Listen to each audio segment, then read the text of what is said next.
Hello everybody and welcome back to the snooker action, and it's the UK Championship second round, last 16, and these two players are going to try and battle it out for the quarter-final appearance. And we all know what happened the last time those two met. It was a brilliant English Open final a year ago where Neil Robertson managed to prevail over Yize and beat him to the line by a scoreline of 9 frames to 7. Well, this time around it is going to be the race to 6 frames out there, and let's see if our new promoted international championship can try and beat the Saudi Arabia champion from this year. It is Yize against Neil Robertson, and by the way, you have to point out we have got incredible amount of 7 players from China still in the tournament for the second round here, and by far the record, of course.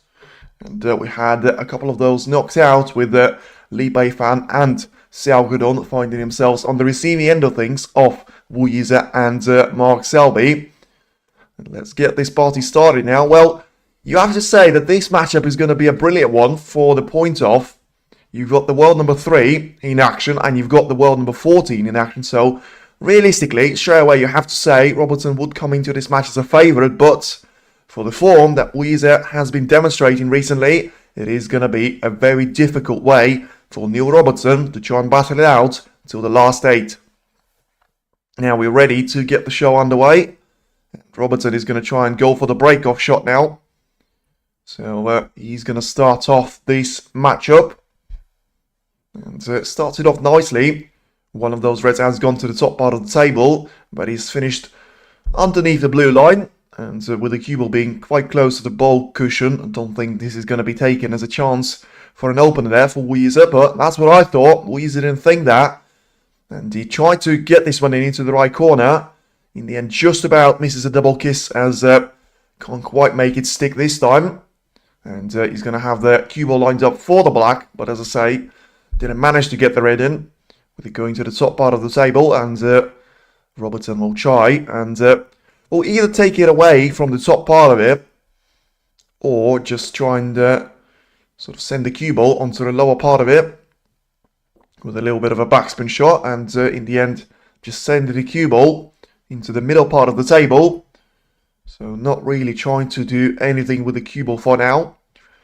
If you are to go for a prediction point in this match, is listen, you've got Neil Robertson as the second highest seed left out in the tournament after the reigning champion and the world number 1 Watchalong, and listen, he's actually been playing some good stuff in the Champion of Champions, and especially in the Riyadh season championship last week. Some decent showing up at the Crucible Cup as well for Snooker 900. But apart from that, has had some struggles actually getting to the business end of the tournament ever since that Saudi Arabia Masters win over Ronnie O'Sullivan in the decider at the very start of the season. And Yize has found himself in fantastic form recently. Of course, didn't participate in either Champion of Champions or the Riyadh season of the championship, but he has actually booked himself to the Champion of Champions of next season for him becoming the winner of the International Championship already in sort of early November time. Now, once again, back to the safety battle it is. And it is very possible that the grand final will include a Chinese player. True. And probably is likely at this stage. But you're going to have Zhao Xington against Zhang Anda. And so definitely one of those Chinese players will make it into the quarterfinal stage. You've got Yize. You also have... what is it going to be? And, of course, you've got Si Jiahui as well. But he's going to be up against Watchalong, so that's going to be a bit of an issue there for him. Now, he's trying to go for this red now. Is he going to try and attempt it into the right corner? He will. He's going to miss it, though. And he's going to go very closely towards the yellow pocket line, so you would expect the first real chance to come the way of Neil Robertson now. And taking 2 of those shots earlier on. In the end, he's going to have himself lined up with a shot into the yellow pocket now with Robertson. Apart from that, he's got 12 reds bunched up very close to each other, pretty much forming a perfect triangle, apart from, of course, taking those 3 reds out of the game. And he caught the red too thin in the end, managed to drop it, and, well, I mean, was really, really lucky with that kiss that he got on the blue, leaving him perfectly set up on the black. And now it's a nice little chance for the Aussie to get himself started. I think the first real test is going to come very soon there for him, with trying to get the cue ball onto the red right now. Trying to get the white lined up for the black once again, and potentially, of course, trying to have 12 of those reds to separate away from each other. And of course, Neil Robertson and Yize are going to try and battle it out for the place in the quarterfinal, and the winner of this pair is going to have to play either Ban Jung-soo or Mark Williams. And it's a lovely little shot there from Robertson, because he has managed to open up the reds beautifully out there, and still just about managed to hold the cue ball for the black. So leaves himself up with a chance now quite earlier on. Of course, both of the players managed to come through the matches with the qualifiers. Yize has done that against Michael Holt, and respectively Neil Robertson has tried to do it against Julian Leclerc. Oh, but this is a mistake. It was a black available into the left corner, but Robertson just catches that front jaw, and with pockets being so tight, and well, certainly Robertson will realise that, and he's going to give a chance away to Yize. And the question is, has he managed to leave a red available into the right middle? And you feel like if that was the case, Yize would have been very quick to go down for the shot. Instead, he's having a look into the right corner now. So maybe just a suggestion that he ain't going to be able to have an easy start onto this break. Maybe he has to bide his time a bit more. Just checking the red that he can try and take. Obviously, had the black not been into the left corner, that would have been his go-to shot. And well, he does look like he is trying to go for some sort of a red into right middle. Oh, he's gone for the red that could have been played into the right middle. He's tried to put into the green pocket, and instead it is going to be, well, very lucky there from Neil Robertson, because he gives himself a chance to come back to the table without losing any of those points. And don't think he's going to be able to go for an attacking shot himself, unless he goes for the shot into the yellow pocket.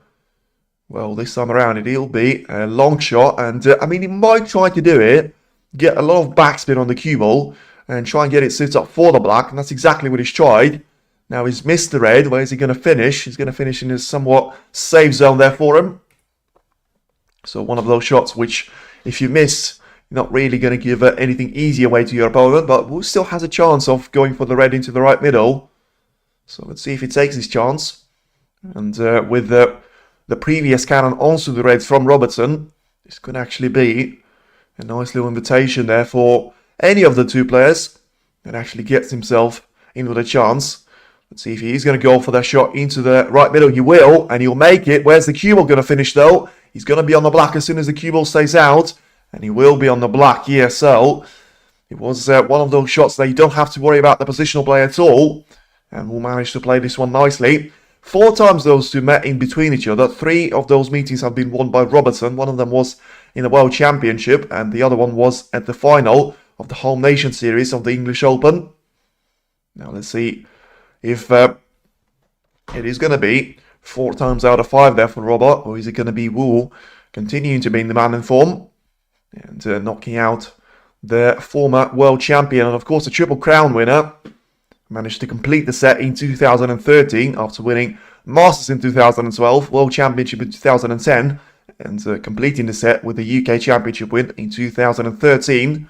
Now Wu has to power his way through this shot and gets himself perfectly lined up for the green. Once again, I mean, that is certainly a brilliant positional play there for him, because he had to play that one with a lot of power, and with a 3 cushion escape on the cue ball, gets himself lined up perfectly on this green into its own pocket. Some surprising results yesterday. True, I think you're talking about Ronnie O'Sullivan and Karen Wilson being knocked out, the world number 5 and the world number 2, losing out to Elias Lesser and Joe Yalong. And ultimately, Barry Hawkins managed to beat David Lilly, and Mark Selby has done the same thing with Lee Beifan yesterday. So, Liam is right. But ultimately, I still think that the fact that we've got Robertson, the fact that we have got Mark Williams, John Higgins and Judd Trump, is still going to make sure that we're going to have some of the high-rated seeds left out for the business end of the tournament. Got the world champion of Xiaolington as well. We've got Sean Murphy, another man in form this season. We do have the likes of Yize, Bang Jung-soo, which could be here to spoil the party for Mark Williams and Neil Robertson, with Williams and Pang just playing on table number 2 right alongside these two. And we're going to have Elias Lesser featuring against Barry Hawkins and Mark Selby against Joel Yulong later on today. So that is going to complete 4 of the quarterfinalists list. And, well, you can have a look to see where the pockets are going to be really tight there, with Yize nearly missing the black into the right corner. Now manages to get himself onto the red still and just about drops the black. Now powers the red into the same pocket. And once again, he's going to be in and around the black spot for the foreseeable future. He's able to open up the cue and produce enough angle and backspin on the cue ball so that he's going to go around the main pack of reds and get himself lined up for one more of those into the left corner of the table. So place it once again with a bit of left-hand side to just slow the cue ball down a bit more. 22 points is the cushion that he's got to his opponent, with 83 points still on the table. And if you talk about the reds that he's got available, he's got 1, 2, 3 to grade off, you know, probably easy for him to try and pot. And with him taking the first one into the right corner, I think he'll free up a couple more of those for his name. Now just having a look, does he have to do it? Because it's always nice if you've got a plant as the backup option. And I mean, those 2 reds actually look to be going into the right corner, but you always have to be careful with those, because we have seen it in frame number 10 or 9, I can't really remember, of Joe Yulong against Ronnie O'Sullivan, where it looked like it was unmissable for the plant, and Joe still missed that one, leaving Ronnie a chance to get himself back in that frame. But we're having a look at this one once again. Of course, I think that was compromised by the fact that Joe had to try and adjust the plant in the favour of actually getting the cue ball lined up for the next colour. I don't think we'll have to do that right now, with him just trying to force the way of the cue ball through this shot and get himself lined up for the black or pink into either corner or middle pocket there for himself. Lost the cue ball a bit there, but still managed to get the red in, which is always going to be important. And Cohen's loss yesterday was not a surprise given his recent results. Well, yes, but I think it's not necessarily a fair comment, because I think Ronnie's loss was not shocking in that case as well, but it is always a bit of a surprise when you see the world number 2 and the world number 5 being knocked out of the first round of the Triple Crown events, especially when you have the qualifiers being up against you. And you know, if you could argue that Elias Lesser actually could have not made it into the actual main draw out there. And Will 6-4, listen, he's dominating the pot. Well, he was dominating the pot. I don't really understand why he's gone on 58% when he's dominating the first frame, but I've seen him on sort of 65% for Yize, and he's played really, really well in the last couple of months. And let's see if he's going to be able to challenge Neil Robertson. And so far, it was one mistake there from Neil. And it's frame ball opportunity for Yize, 51 points on the table. So technically, he's got himself over the line, but just wants to get this black over and done with. And doesn't actually manage to do it. So he rolled this one in previously on the, I think it was with the 3rd or 4th red. This time around, he's going to miss this one, and the black is going to stay out. So it's going to go back to Neil Robertson there for the turn. And I think Ronnie was lack of matches and some easy missed spots. Yes, I agree. I actually agree with you. And I think in his post-match interview, he said that he's actually been putting in the work. But I think I agree with Alan McManus. I think he's missing sharpness, and therefore he just has to be playing a bit more of those matches. He's missed a lot of tournaments, and therefore he gets himself into a difficult position when he's losing sort of UK Championship first round for 2 seasons in a row, losing out to Barry Hawkins last season, and now doing that to Joe Yulong yesterday. Lovely little pot, though, by Robertson. He's going to find himself needing a snooker. So 52 points is the deficit. As he gets the pink in, I think he'll be 43 points. 46 points with 43 on the table. So he's going to need one snooker to get himself edging out ahead there of Yize. But, of course, that will require both of those 2 reds to be taken with a black. And as he runs himself out of position on the first red, maybe he's going to try and get the cue ball in behind the blue to see if he's going to be able to challenge Yize right here, right now. Don't think he's managed to do it though, because for that to be the case, he would have had to block the right-hand side of the table, which I don't think Robertson has managed to do, making the shot quite easy there for Wu. Slessa is fully capable of an upset. Good player. No, I think it was... Oh, that's a mistake from Yize, because even though it looked like it was going to be a straightforward way to find himself out of a snooker, didn't manage to hit the red and actually drop the cue ball in, which is going to leave the ball in hand opportunity. Well, yeah, he doesn't actually catch the red, so it doesn't matter really. Now, he's still going to require Robertson to go for the black here, and with it being out of position after that miss from Wu, it is going to be a difficult task there for him. So let's see if he's going to try and hold for the black here, or he's going to try and cannon it towards the pocket. He's gone for the option number 2, and he's played the shot beautifully out there, Robbo. And he's still in this frame. He was over the line there, Yize, but it was only one snooker required. Robertson had a chance there of lining up a snooker in behind the blue. He's managed to take it, and now he technically has got enough points to claim himself back in this match and in this frame.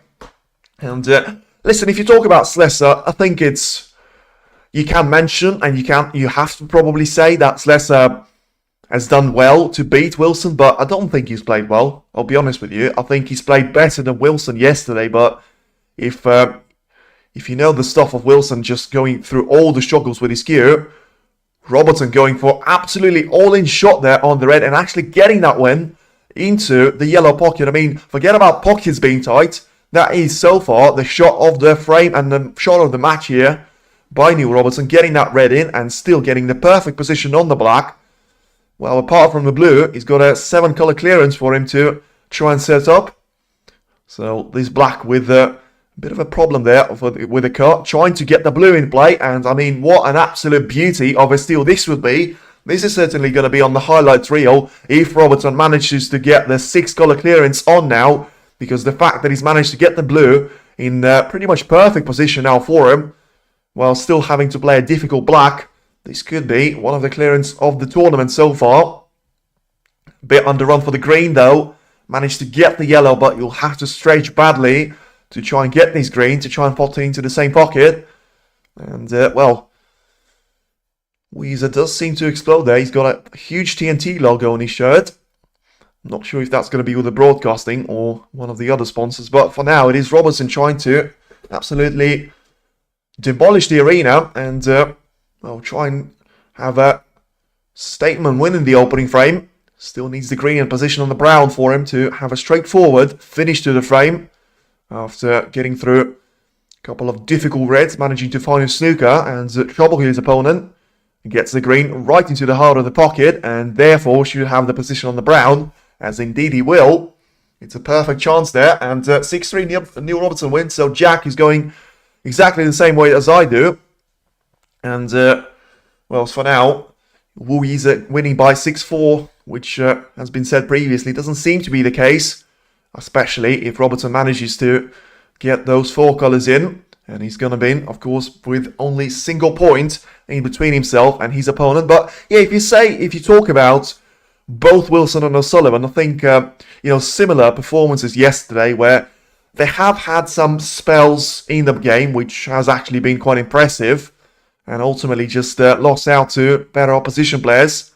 Now Robertson gets himself lined up for the pink, which should be a straightforward clearance. And he's missed the pink. Wow, I mean, I say it should be a straightforward clearance. And what on earth has Neil Robertson done there?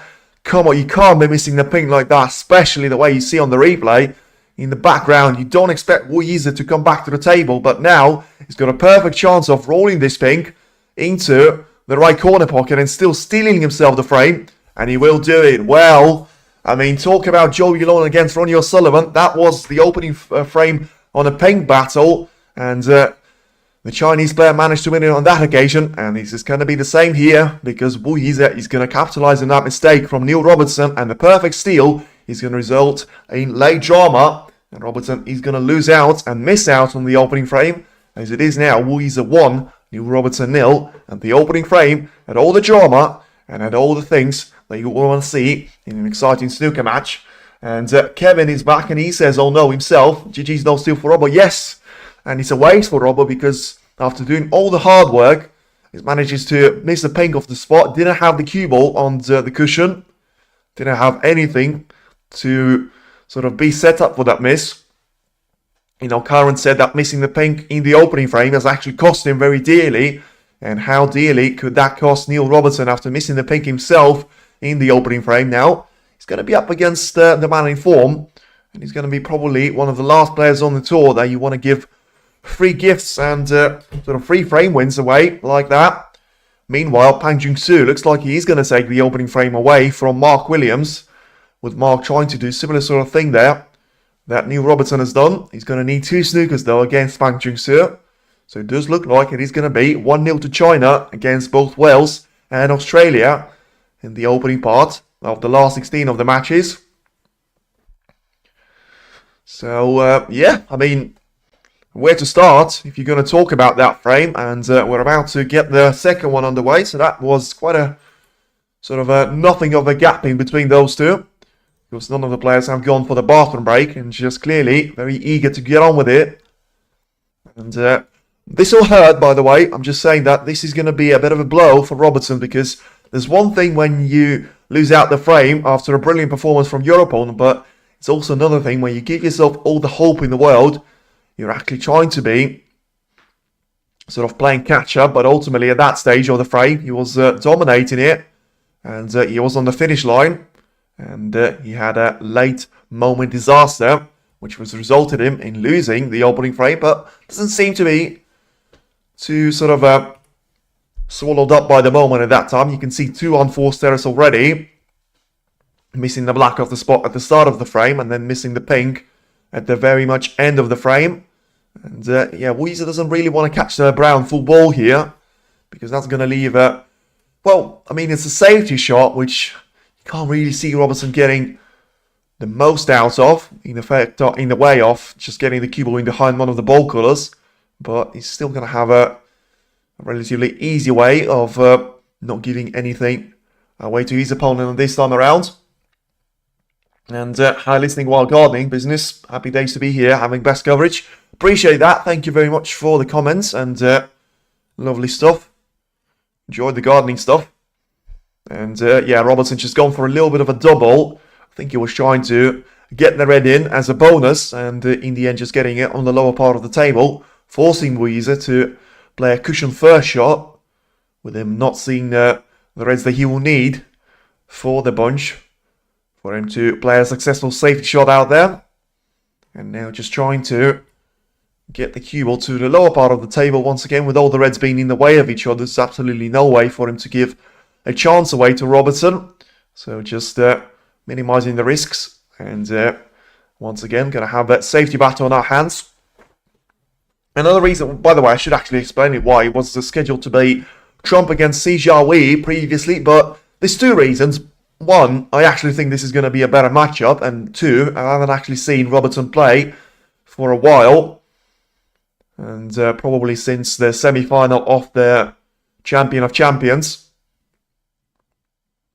Was that a semi-final? Yeah, it was a semi-final against Selby, and he's actually been playing some good stuff on some occasions.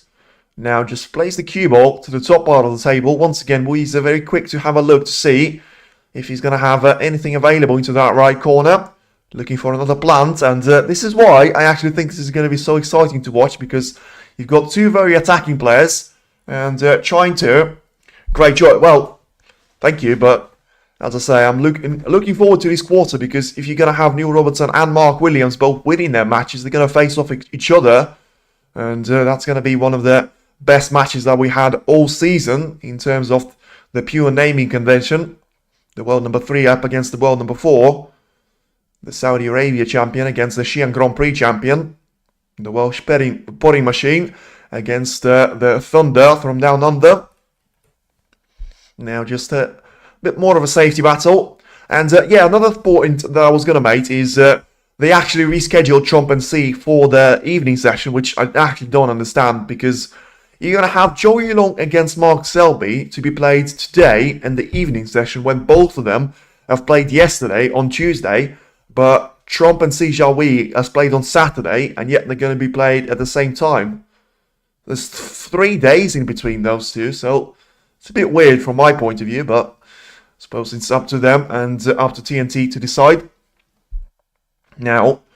And yeah, Robertson and Wu are going to try and produce their attacking battle, probably similar to the ones of Yize against Trump, but I actually think that those two might actually be able to cancel each other out, and therefore force especially Yize into playing a safety battle from Trump's point of view, because he has tried to do that aggressive approach against Maguire, and it hasn't worked out on all of those occasions because Trump hasn't actually been clinical himself. Once again, Wu having a look for a plant into the right corner after what looked like actually a nice little safety shot played by Neil Robertson. And it's about as close as he probably can be, as if trying to go for this plant into the right corner. But he's looking like he can actually catch the front end jaw, which makes the shot a bit tricky there for him. And also, I mean, he can't really get through to those reds anyway, so he has to power one of those reds in towards the other one to try and initiate the plant contact. So probably just trying to go for an ordinary safety shot, getting the cue ball to the top part of the table was all he's tried. And it's a bad shot there for him because he's going to give a chance away to Robbo, even though it ain't going to be an easy shot into the right corner. He can still try and go for it. It's similar to the one that actually won Joel on the match against Ronnie yesterday. And Robertson should tie up Will concerning safety. Yes, and that's exactly what he's tried now. You know, he's played a really good safety shot on the previous occasion. Probably why Yize was looking for that plant, because it was one of those shots that if you pot it, of course you guarantee yourself to have one more shot to try and play. And a bit awkward there of having that brown to have your body sort of flying on top of and having to breach over green makes the shot difficult. But lovely shot, nicely taken there. Gonna be the wrong side of the blue, but ultimately at least he gets himself with a chance there. Neil Robertson, former winner of the UK Championship, and as I say, he's managed to win it in 2013 and 2020, and he had a bit of a curse going on ever since that last win of being knocked out every single time in the opening round of the UK Championship, and managed to break that curse by beating Johan Leclerc by a scoreline of 6-2. The man from Belgium, the Belgian beast, has been knocked out there by Robertson, and his respective opponent, Yize, has managed to knock out Michael Holt, another qualifier that has gone through some of the roller coaster matches previously, and had a couple of deciders, including the one on the Judgment Day, to book himself into the main draw here at York at the Barbican. And you can see that Robertson hasn't actually reached the last 16 of the UK Championship since 2020, where he went to lift the title. So it's a bit of a stat for you. And I think he'll be hoping to get himself at least into the quarter-final stage. With even though he has lost out in the opening frame, I still think he's going to be a minor favourite going into the remainder of this matchup. But if he is to play either Pan Jung-soo or Mark Williams in the quarter-final, it is going to be a very difficult of a matchup there for him. And of course, Yize was leading 5-0 against Michael Holt, and Holt managed to win 4 frames on the bounce there to force frame number 10. And in the end, Wu was able to get himself over the line and booked in for this clash against Australian world number 3. And well, if you talk about the chance that Robertson had in the previous frame until he missed the black into the left corner, now he's probably got a bit of a worse chance in terms of he's got the pink covered up by the reds right now. He's got the black out of position with all those safety shots previously. So now, realistically, he can try and force the cue ball onto the black. But where's the cue ball going to finish up there? I mean, he's tried to play for the black, but can he get through to the pink to try and take it into the left middle? Because if he can, it's going to boost his chances massively of trying to save for this break for the considerable amount of time. He is having a look at this pink. I think it is spottable. And it's all about just finding the next thread for you to try and play.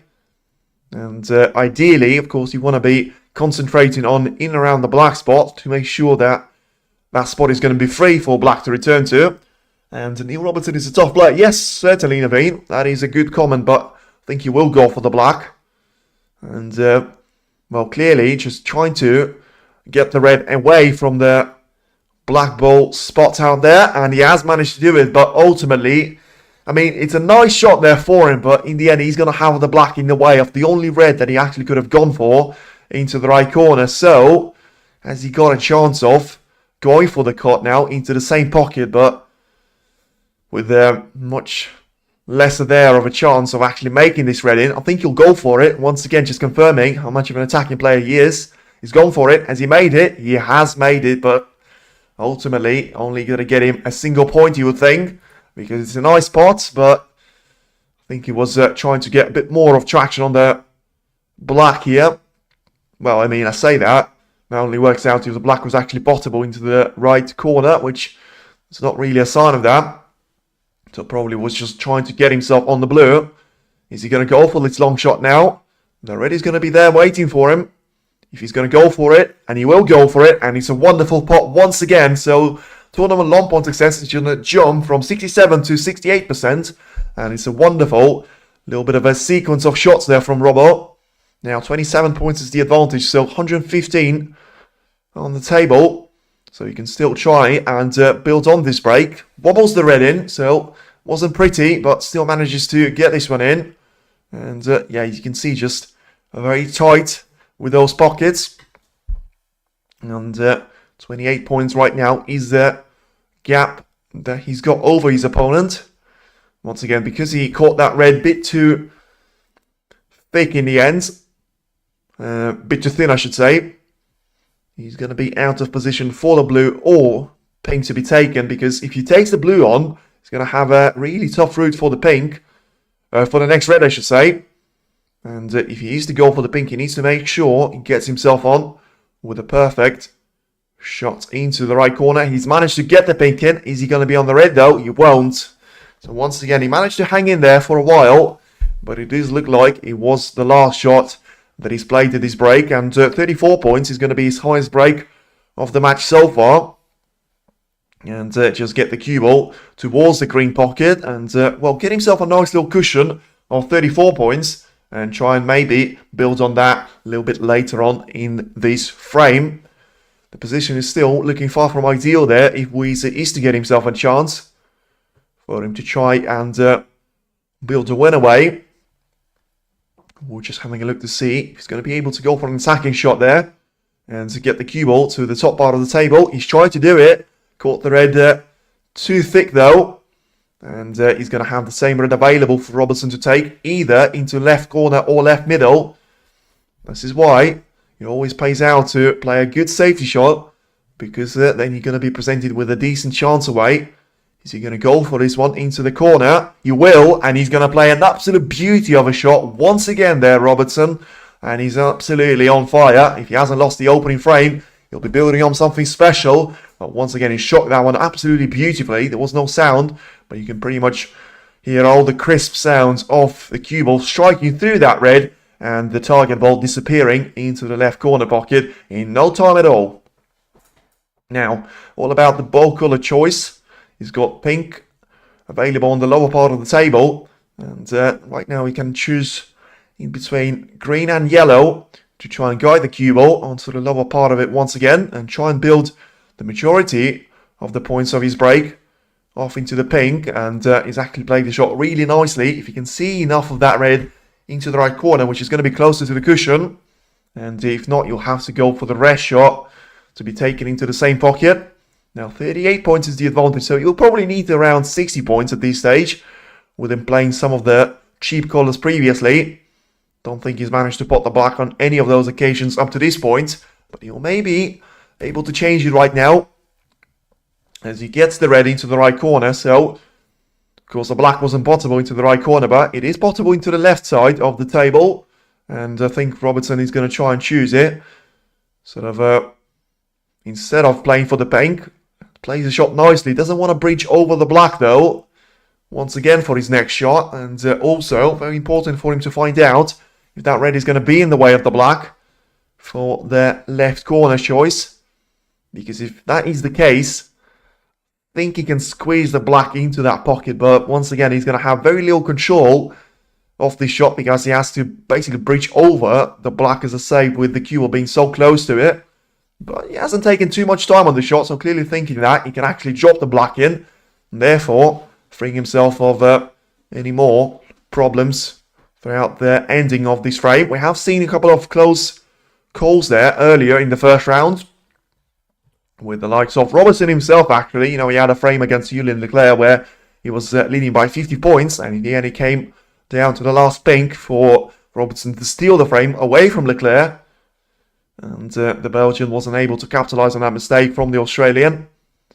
Once again, Robertson just asking the referee to respot the black for him to ensure that he's going to be able to play it into the left corner. I mean, I'll be honest with you, the black that he's played previously doesn't seem like it's in the same spot that it is right now, but because the referee will know better. Now 55 points is the advantage, so for now Robertson just going for the pink to be taken into the left corner. And as I say, 61 points, so he's going to need this pink, the red and a colour combination for him to be over the line. And after Yize was able to have that luxury to himself in the previous frame, Robertson was able to get his snooker back on him. And in the end, he still was Yize actually claiming that frame win after a costly miss in the pink.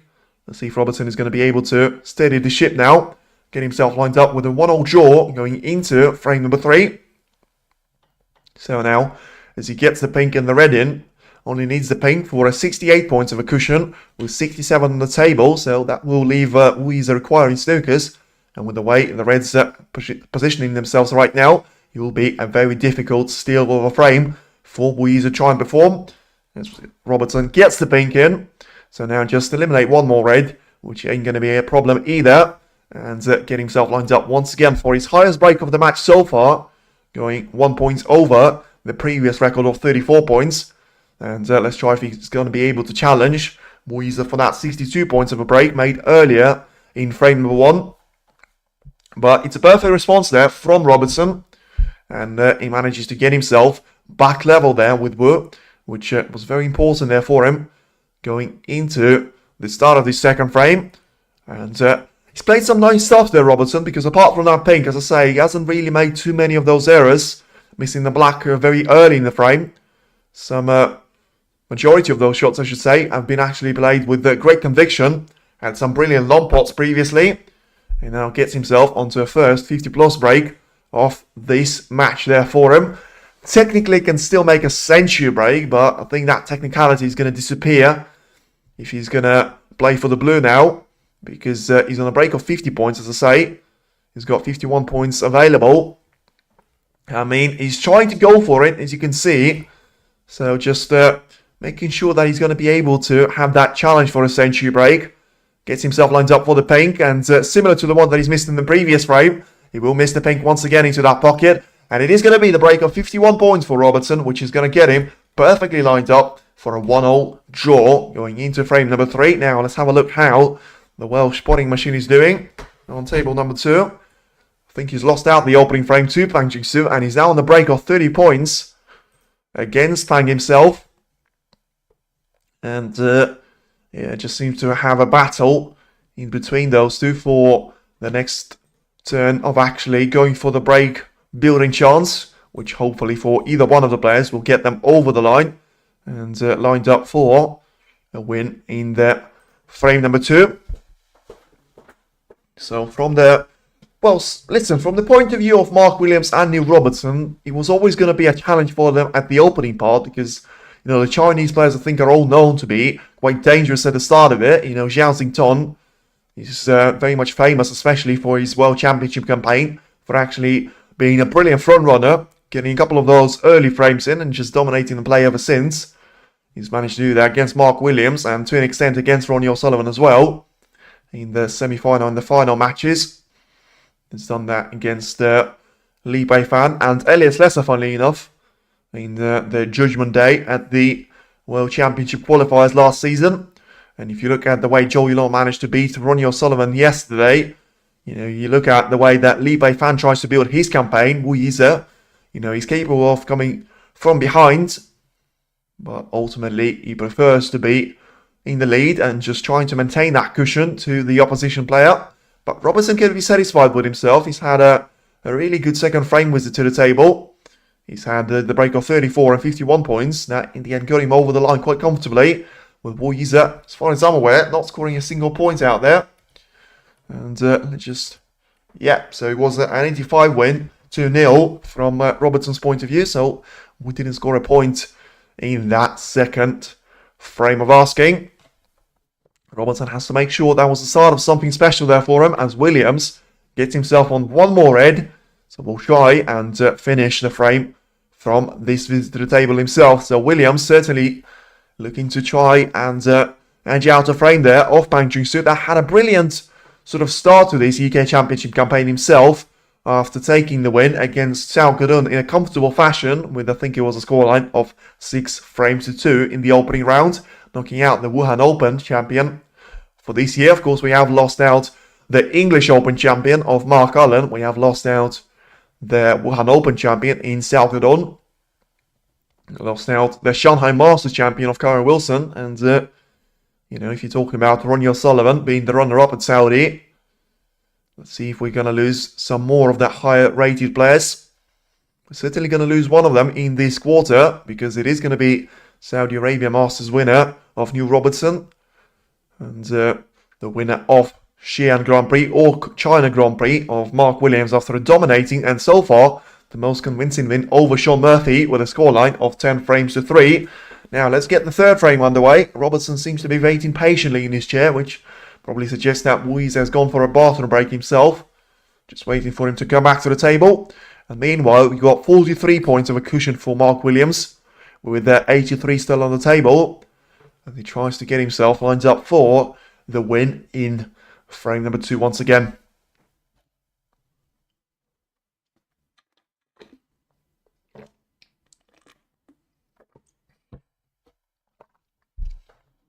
And, well, still no sign of Wu returning back to the table. Now there is, and he will return for a Robertson shot for a break-off now, coming up very shortly.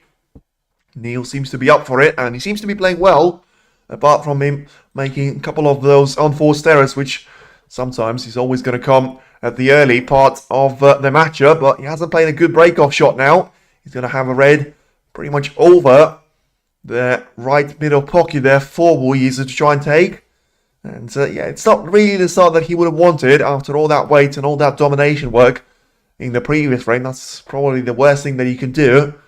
Give your opponent an easy way to try and start this frame. I mean, it's actually very tight for him to getting through to this red, but he'll be able to do it. And it's all about getting the red in and actually having the position lined up for one of those colours. Ooh, in the end, he misses the red there. Should do better, because the cue ball wasn't anywhere near sort of the ball cushion. Therefore, you know, that red was somewhat straightforward there for him. I think he was focusing about having a shot of the colour too much. And in the end, he's got no sign of that either, with him getting away with it. But probably is fair, because Robertson had a similar sort of a moment in the previous frame where he missed the black of the spot and still didn't give a chance away to Yize. So that's probably a bit of a payback for it. And back to the safety we go. So far, we didn't really have any of those 2 or 3 frames now. Starts off with an early chance for one of those 2 taken. And this seemed the way for us to go into the opening part of this matchup. Is going to be just trying to go through an early safety battle. Then one of the players either makes a mistake or plays a brilliant safety. And in the end, listen, one thing I will also mention out against, for Yize's point of view, because he has been playing really, really well, but also he has managed to beat some great opposition players. He has managed to beat Chon previously at the International Championship. He's managed to beat world champion Zhao Xington, and also defeating John Higgins in the final, as he left the red on, though, for Neil Robertson. Ooh, Robertson feels like that one has faded away from him, and he ain't going to be happy, Australian, going back to his chair, because he's very likely to give a red away to Yize into the right corner. And I mean, the contrasting point has to be made that even though it is going to be a beautiful chance to Wu, I mean, where's he finding the next colour from? Because the cue ball is going to go straight into those reds, and for him to try and get it away into free zone, he's going to have to play this one with a lot of power. And as he cannons the blue out of the way, is he going to be lined up on this one? He will be. Only if the blue is going to be able to get past the red into the right middle. Because it doesn't want to take the green on. And yeah, it's comfortably going to be taken into the right middle in terms of the blue is spottable. Now, if you talk about the next positional shot on the red, I mean, it ain't going to be easy from that point of view. Because it's a lot easier for you to just drop the blue in. And that would have been perfect if you had a red onto the top part of the table. But that's not the case. Therefore, you can try and force the cue ball a long way around the ball cushion. Try and bring it to the lower part of the table. And get himself lined up for the shot of the middle. Which is going to be probably his best shout now. And he's played the shot absolutely perfectly once again. And he's left himself on with a couple of options. He can take this red into the right middle. As long as the blue is not going to be in the way. Or alternatively, and probably a better option there for him, he can try and get himself lined up for the red to be taken into the right corner, which is going to get him lined up on either pink or black combination, which usually just seems to be the recipe for disaster for whoever is going to be playing against Yize. Now, just needs to settle into this frame right now and get into a comfortable zone. And just as I say, I mean, it's an absolute carbon copy of Neil Robertson missing out on that black in the opening frame. It is going to be a red missed into the right corner.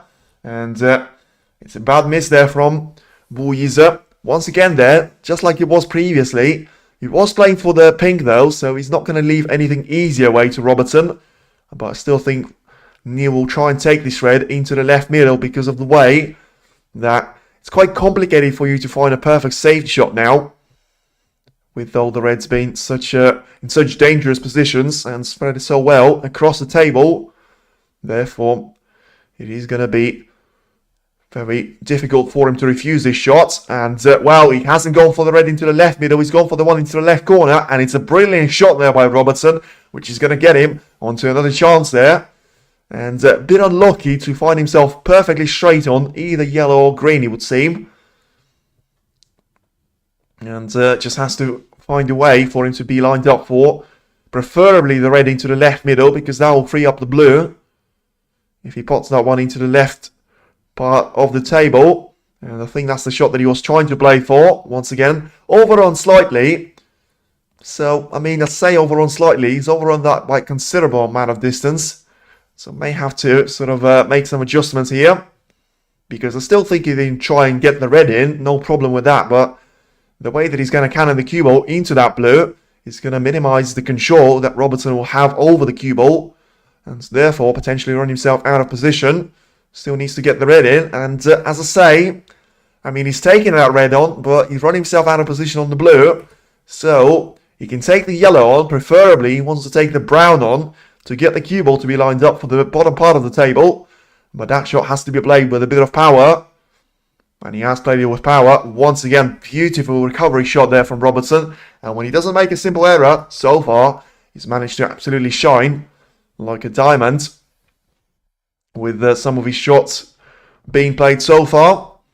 Now, hopefully for him, that's going to be the end of the exhibition park, and just try and get himself lined up for an easy, well, I'm not going to say end to this frame, because we're still probably in the early stage of it, but at least in the middle part of it, trying to reach the end game point with a considerable amount of points under his belt, and a substantial advantage over his opponent. Now just goes for a little stun shot to get himself lined up for the pink. Once again, it's a bit of a cursed ball there for him, and he is trying to play it into the pocket that he's previously missed it into. No problem this time around. Cannons the red out of the way, and that's going to be a nice little bonus there for him once again. So, he's got pink available into left corner and right middle. He's got the black available into the right corner for now. And as long as he takes that red away from the left corner pocket, frees up the black to be potable into both left and right corner of the table, he should be lined up for a straightforward visit to the brilliant table here in York. But I mean, he's playing for the black straight away, so that's clearly going to be a suggestion that the black should go through this red, and well, he just about can. Still has to play this one perfectly to ensure that he's not going to trouble jaws of the pocket or the red itself, as he manages to play the shot nicely now, gets himself 17 points of an advantage. Getting himself lined up for the red to be taken into the left corner to ensure that that room for the pocket is going to be a bit wider there on the next occasion. And once again, not going to be shy or short in reds for the foreseeable future. He's got 25 points of advantage as he rolls the black into the right corner and still has got 3 reds available for him to take into either left or right part of the table. So those 3 should get him onto a 49 points of an advantage, and well then, he's still got one more quite close to the left corner, which you can try and get on the left hand side off and play it with a red shot, which wouldn't really cause you a lot of panic, and should still be taken nicely by a professional player with a frequency of 9 times out of 10 at least. Or alternatively, you can try and get the cue ball to be hammered into the main pack of reds and try and get himself lined up for at least one of those 3. But he's going to try and take that red into the left corner pocket for now. So 33 points of an advantage. Well, he had a look at it and clearly just feeling like he can try and play for the other 2 reds to be taken into the pocket. Rolls the first one in nicely. So 34 points is the difference. 83 still on the table. With those 2 reds being available in play, taken out, you'll have, what is it going to be? 67 points up for grabs, therefore. There has actually been, well, showing some concerning form there in frames number 2 and 3, because still making a couple of those safety errors and missing that red into the right corner will be an unforgivable mistake when you're up against Neil Robertson. And let's see if Rob is going to be able to take this chance away as he goes for this red into the right corner, and he misses that one. I mean, he didn't actually expect to see that one not drop in, as he was already walking towards playing the black, and in the end that's not going to be the case there. Rob on the march, not so much now, because he's brought himself back to December. Now he's going to be trying to get himself in with another chance, and I mean, the minor piece of good news that you can say to Neil Robertson is going to be that he's managed to take majority of those reds away from Yize, and the Chinese player only has 2 of those available for grabs there for him, or so I thought. Okay, so Yize clearly thinking that he's got... What do you think on pocket sides? I'll probably say that in between the frames, but I do have a strong opinion on it. Now, this red to be taken into the left corner, which Robertson clearly wasn't playing for previously. And Yize manages to take it. And cannons the pink out of the way. So now 32 points of a deficit for him to try and overcome. Still 67 points on the table. He can try and get this one in. And, yeah, try and maybe get one of those reds into the open play. He's managed to do it. But he's compromised the positional play on the cue ball instead. So 26 points of a deficit. That red is not going to be playable into the green pocket. So you have to take that red, which I mentioned is going to be possible with the rest shot. But as I say, you needed to be closer to it. And also, you needed to have the cue ball a bit further away from the cushion for it to be a straightforward shot. Now, this is missable. And also, you have to concentrate enough on this shot so that you got the position on the black in. Yeah, this is missable, especially if you catch the front jaw. And he's got way too much of that, and he's missed it by a mile. Now, is he going to have the black to cover up the red? So this is why I don't actually think it was the right shot for him to play in terms of cannoning the red into the open play, which he's managed to do. But in the end, it does look like it's going to be the same red, which Robertson will actually try and take now. And with him having 26 points of an advantage, he could try and take it away there from his opponent. And 27 points now. He's going to be in between Neil Robertson and Yize. So 59 points still on the table. And I mean, if he gets himself on with a brown, for example, so that's going to be 31. Gets a red and a black combination, that's going to be sort of 40. Yeah, so he needs this colour, then he needs 2 more red plus black combination.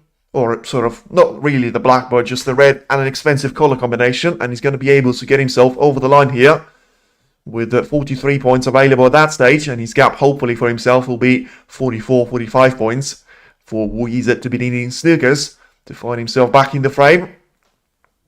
So now, in terms of after this red, which has stayed over the pocket after the previous miss from Yize, he's got 3 reds now, Robertson, 2 of them bunched up very closely, and right besides the pink. And he's got one more of those quite close to the left-hand cushion, which is going to be impossible to try and roll there into the left corner with the way the pockets have actually gone there. So you probably have to try and counter it into the open play, or ideally for Robertson, he just wants to separate those two reds away from each other and get himself lined up for the frame ball sequence, and played it absolutely perfectly. Once again, when Robertson ain't making those mistakes of pink, black and red, so far the only three considerable misses that he's had in those 3 frames now, he's been playing absolutely perfectly, especially in his positional play. And now you can start talking about the pockets width as he manages to get the pink into that left corner. And what I will say though is I don't think it's fair that you've got John Higgins saying that I am very fortunate to be playing on the opening. Well, I didn't really say I'm very fortunate, but I'm very happy to be playing on the opening day. That way I'm not going to have those tight pockets. And I don't really think that's fair on players if you're going to have different conditions for them. And listen, if you're going to have tight pockets or wide pockets, maybe I'm popular, but I'll always go for tight pockets. Why? Because I think that brings out the best of players. With Robertson missing that red for a potential, well, not really a century hunt. It's a bit of just another 50 plus of a break. He's going to have 53 points of advantage, so I don't think Yize will come back to the table. And it is going to be Neil Robertson winning 2 frames on the bounce to get himself a lead of 2 frames to 1. And we are now going to be marching on to the last frame of the first mini session. And yeah, just finishing on that, I think the players of Ronnie O'Sullivan, Kyle Wilson, Judd John, Mark Selby, Neil Robertson, Mark Williams, John Higgins are going to have an advantage if you're going to have tight pockets, because that's going to require your standard of the game to go up. Not only do you have to make sure you get the red in perfectly, but the positional play becomes very important, because the wider the pocket is, the more of a freedom you have to maybe play for the sort of right edge of it, so that you get more of a attraction on the cue ball, so that you get yourself lined up for a difficult red in.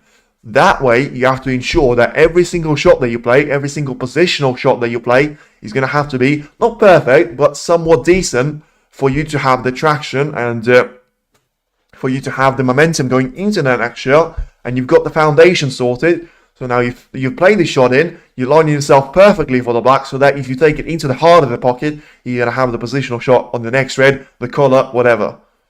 So if I'm going to have to make a point about choosing either tight pockets or wide pockets, I always go for tight pockets all day long. And I never really understood the comments that Chomp was making, that, you know, he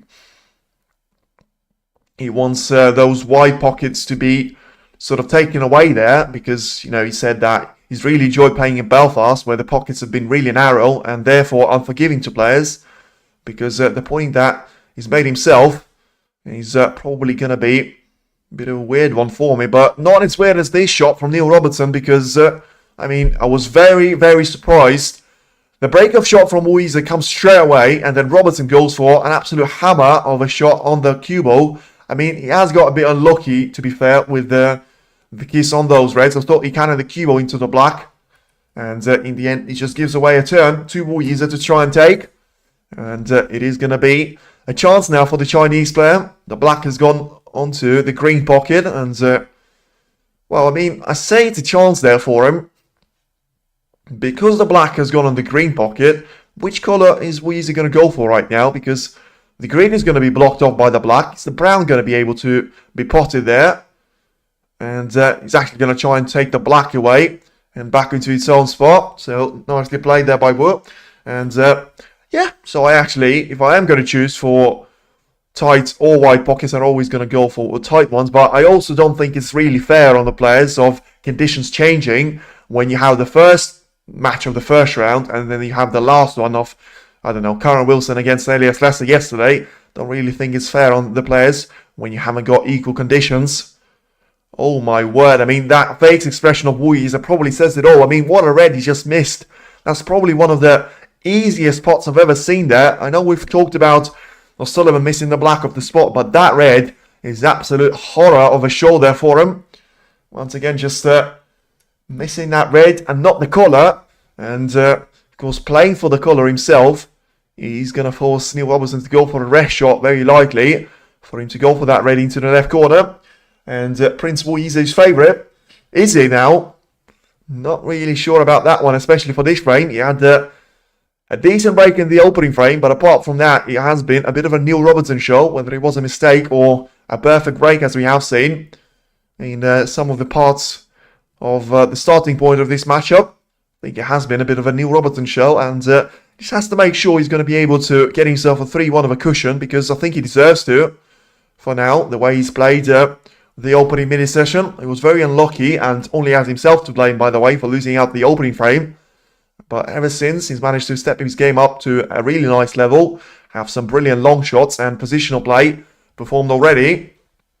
And now getting himself into a first real chance of taking this fourth frame away from Yize. Rob on form has to be the favourite. I think if you talk about this match, or you talk about the entire tournament, because, I mean, from what I've seen from Neil Robertson, I haven't actually seen from anyone so far. Could argue from Ronnie yesterday, but that was on spells. This form of Robertson is actually really, really dangerous. Now, he plays an aggressive shot. I mean, what a shot he's just played there. I mean, that is absolutely perfect.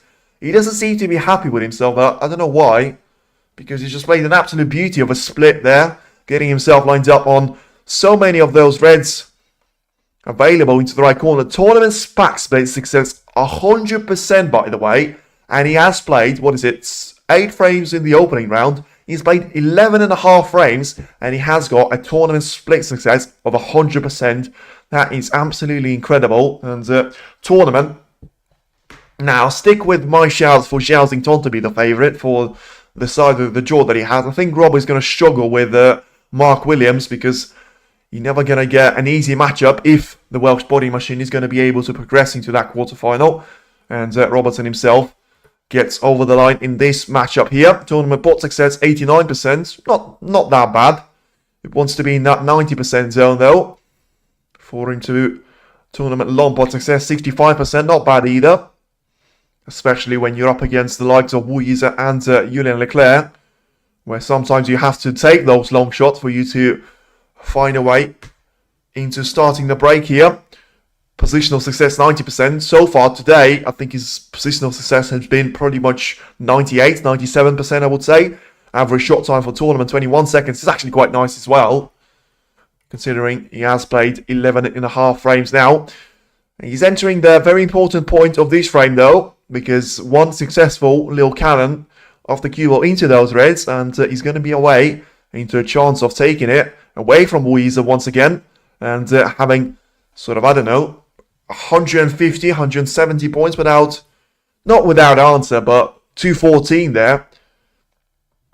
Because you had Yize scoring absolutely no points in frame number 2, had scored 6 points in the previous frame, and now scoring 6 points, with Robertson having a nice shot to be played, getting a couple of those reds to be freed up there from the main pack. And the way that he's playing right now, he certainly is going to be amongst the favourites. And if I was to choose, listen, I still don't think Chomp has been near his best. It will be interesting to see the way that he actually performs against Si Jiahui, but I think it'll be a test for him.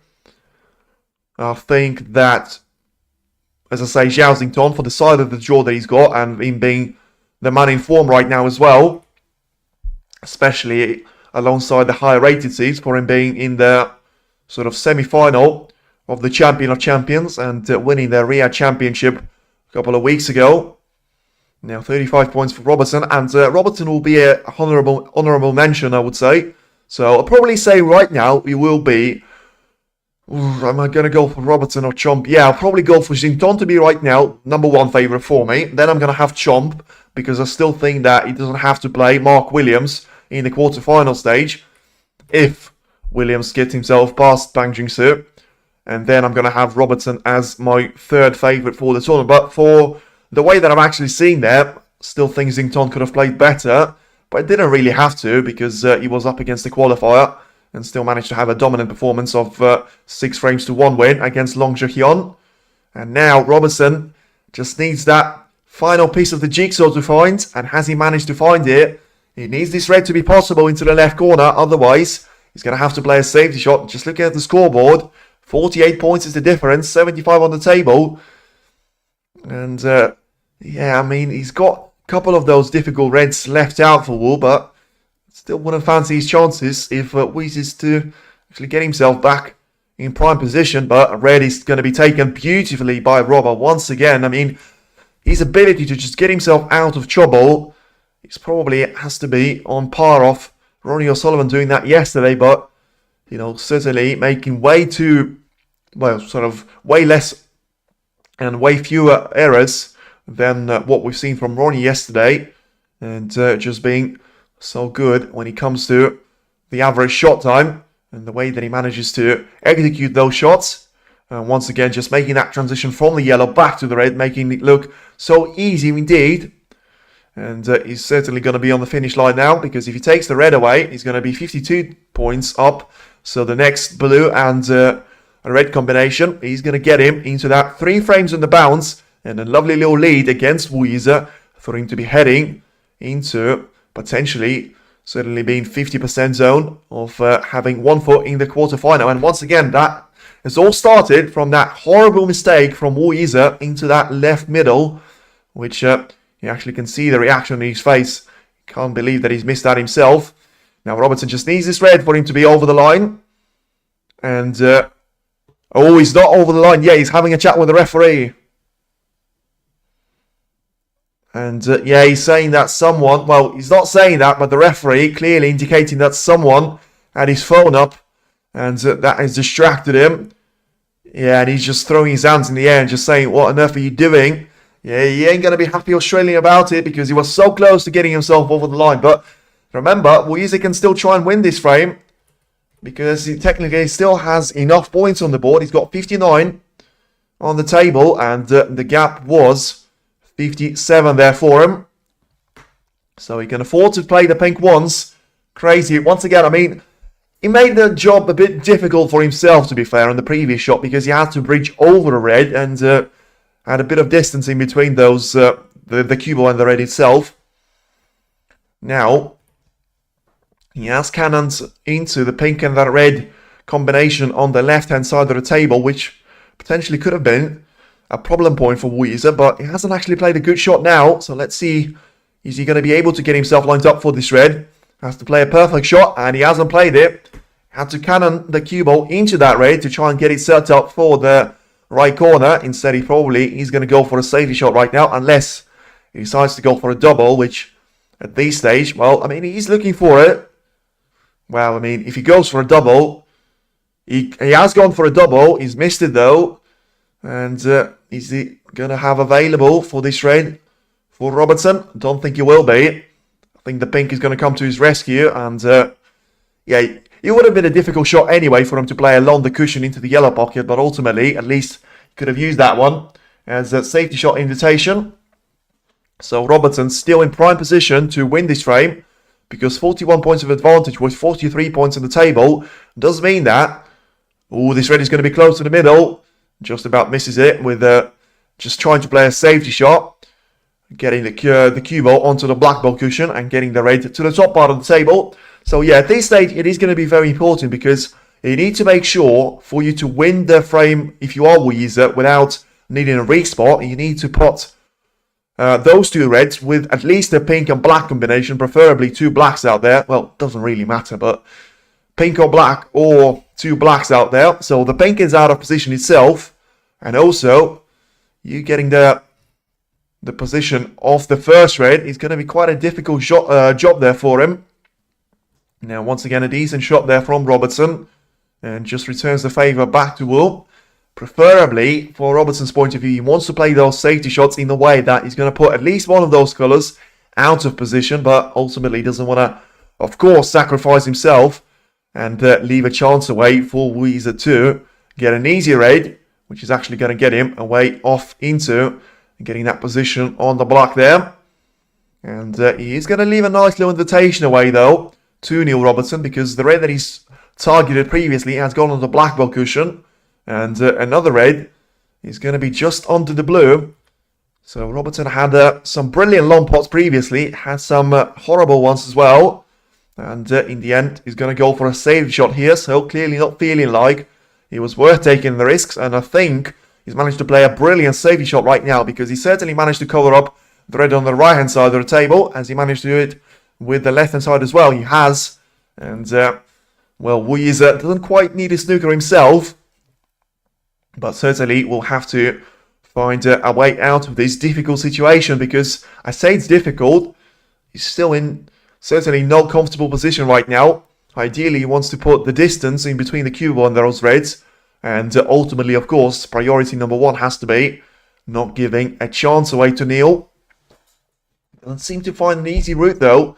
He was thinking about going for the left-hand side first. Now he's powered this one through, and he's missed the red, which is going to get Neil Robertson over the line, technically.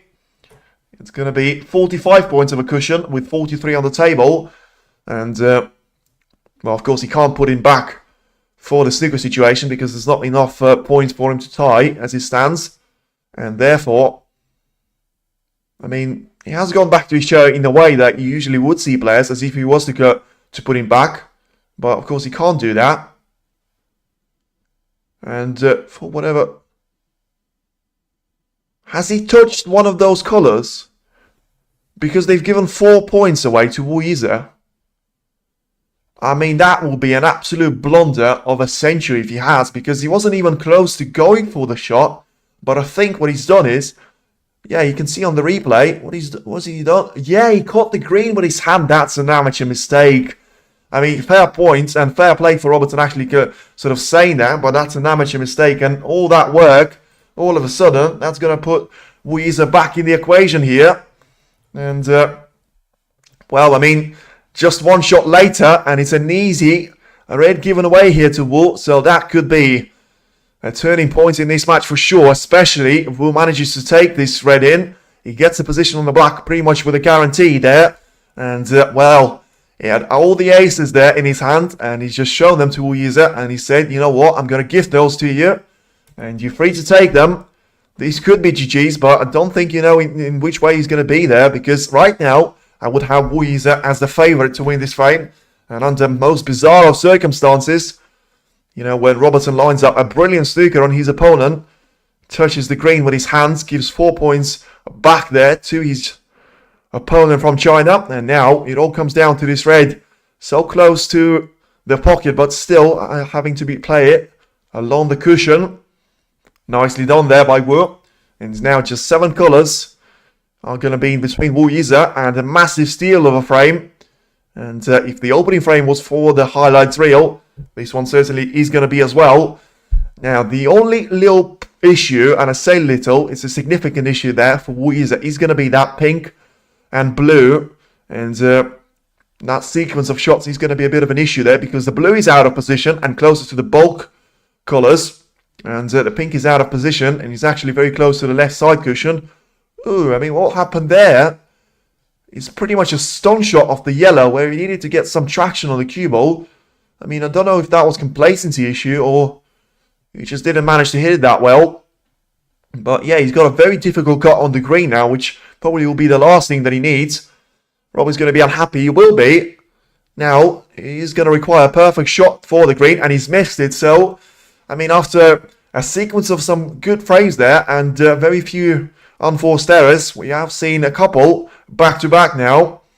Very different, of course, in styles. And Yize just running himself out of position on his green. In the end, didn't manage to take it. And once again, it'll be another safety battle we will see, because that green has gone onto the ball cushion. So Robertson won't be able to take this one away. But as I say, at this stage, Robertson will take any chance for him to come back to the table while still having that 23 points of a cushion, which is going to mean that he only needs the green or any one of those colours for him to be over the line and finally set up for that 3-1 advantage at the interval. And very marginal once again there. That green was close to the right middle, just about close enough to the cushion, I think, though, for it not to be playable. And we're just going to try and put some distance in between the cue ball and the target ball. Decent effort. Was trying to find the brown and get the cue ball right on top of it to have the brown in between the cue ball and the target ball. In the end, decent effort. The execution wasn't quite there, and Robertson is going to have full vision of this green.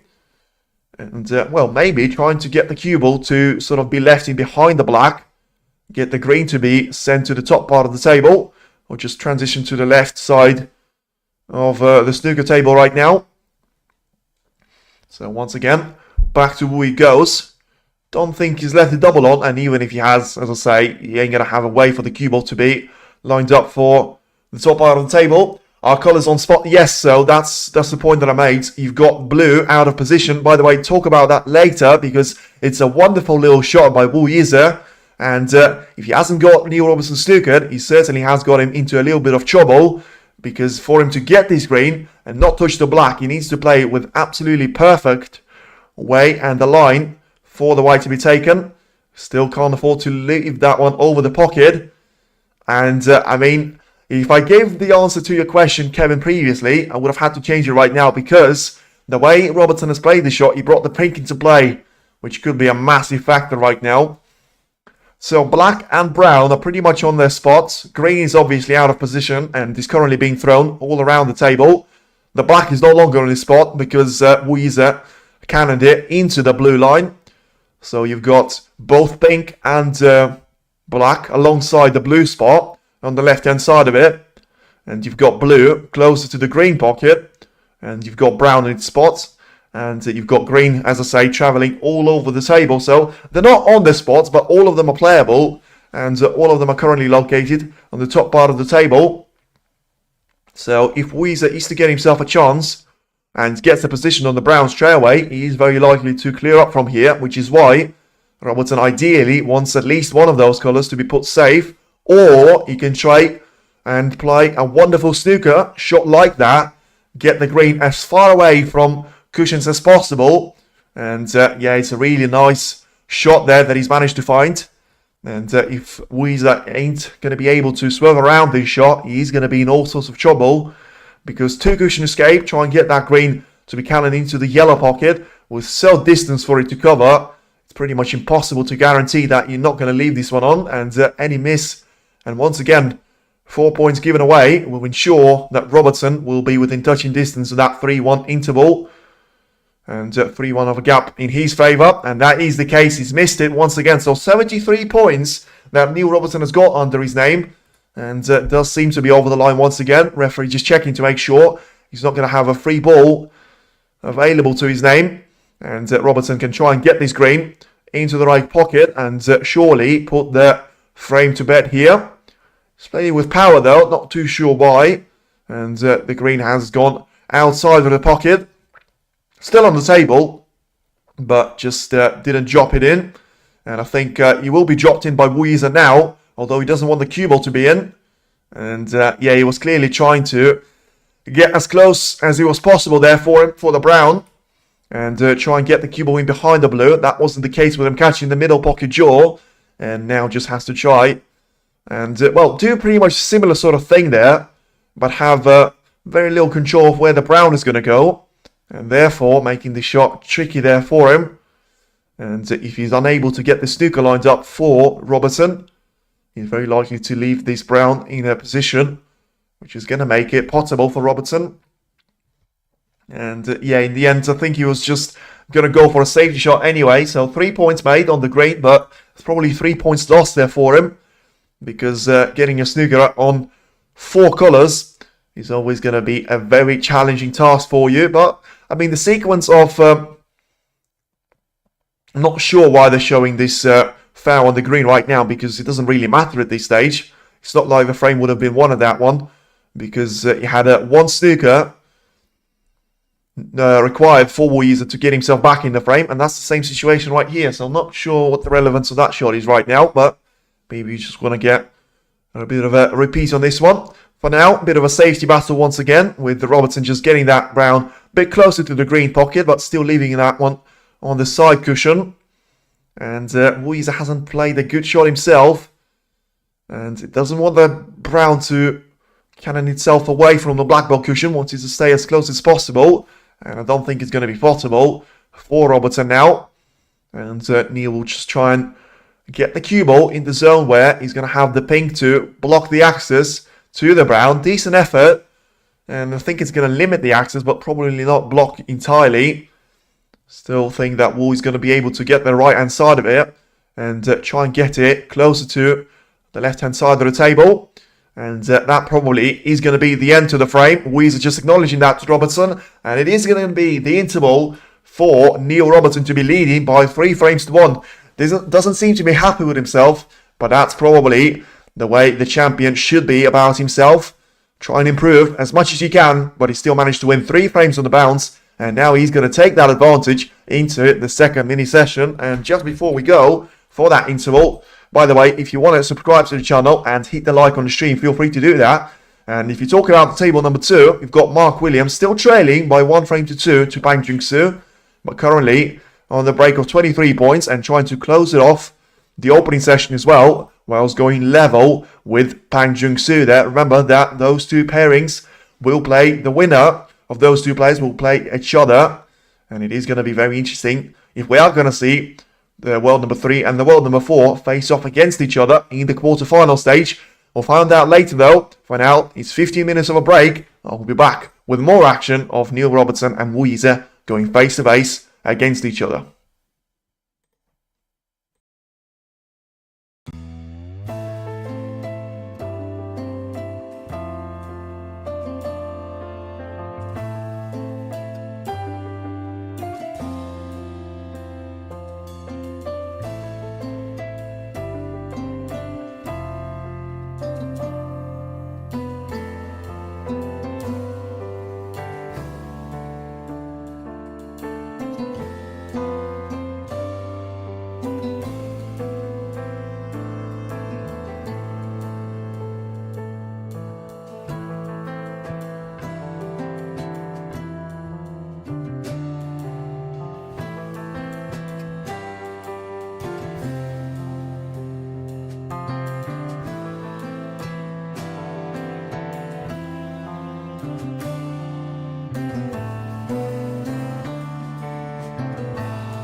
Now then, the intermission is over and back to the action we go. And is he going to be back to the action to Neil Robertson, or is he going to be Yize trying to bounce back and break that sequence of Robertson winning 3 frames on the bounce?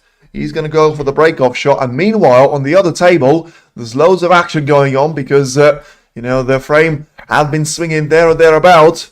And it has gone from Pan Jung-soo to pretty much losing that one to being very close to winning it. And in the end, it does look like he will be Mark Williams to take it away from Pang out there. And it will be 2 frames each going into the interval. And Bent PC, lovely comment there. Still rooting for Yize. He's a very reticent player. I'm sure you'll be able to turn the table on Neil. Neil is a great player, but he seems slightly out of sync these days. Well, all the best about. Lovely comment, as I say. And now just waiting for this long shot. Potential opportunity for Wu. And misses that one. And I mean, technically, the same red can be played there by Robertson if you want to take it into the yellow pocket or the right middle. And I think he'll also consider another red into the left middle pocket. But yes, I would say that from Robertson's point of view. But before the Champion of Champions and before the Ria Championship, because even though you can always say that those two are non-ranking events, you know, they're only for the invitational sort of players of winners and stuff like that. As he goes for the shot into the long pot. Well, I mean, if you've made that one stick, I think you probably will be a favourite to win the whole thing out there, because it's one of those shots that you just try and get the cue ball controlled in behind the black and just focus on playing the safety shot a bit more than actually trying to go for that red. And Yize is just trying to go for the shot of just trying to get the cue ball into the main bunch of reds. I mean, nearly leaving a red on into the right middle. And I say nearly. He could have actually left that one on there for Robertson, but in the end it doesn't seem to be the case. And Robertson is probably just going to try and get the cue ball away from the main bunch. So once again, back to Yize goes.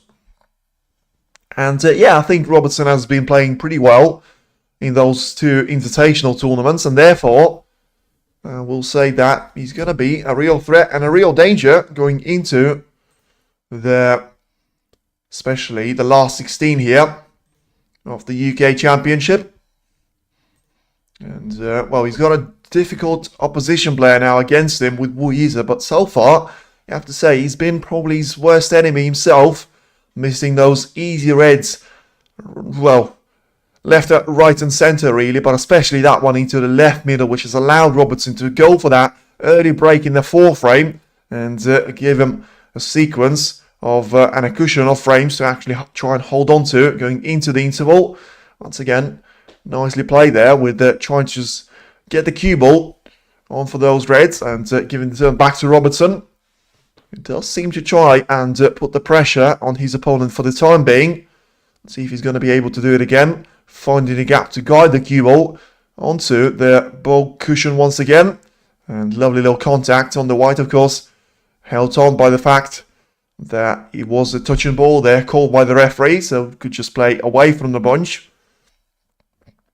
Getting the cue ball very close to being on the ball cushion exactly. And once again, maybe just an adjustment from Yize to go for the long shot. He's managed to take it. Is he going to be on the black though?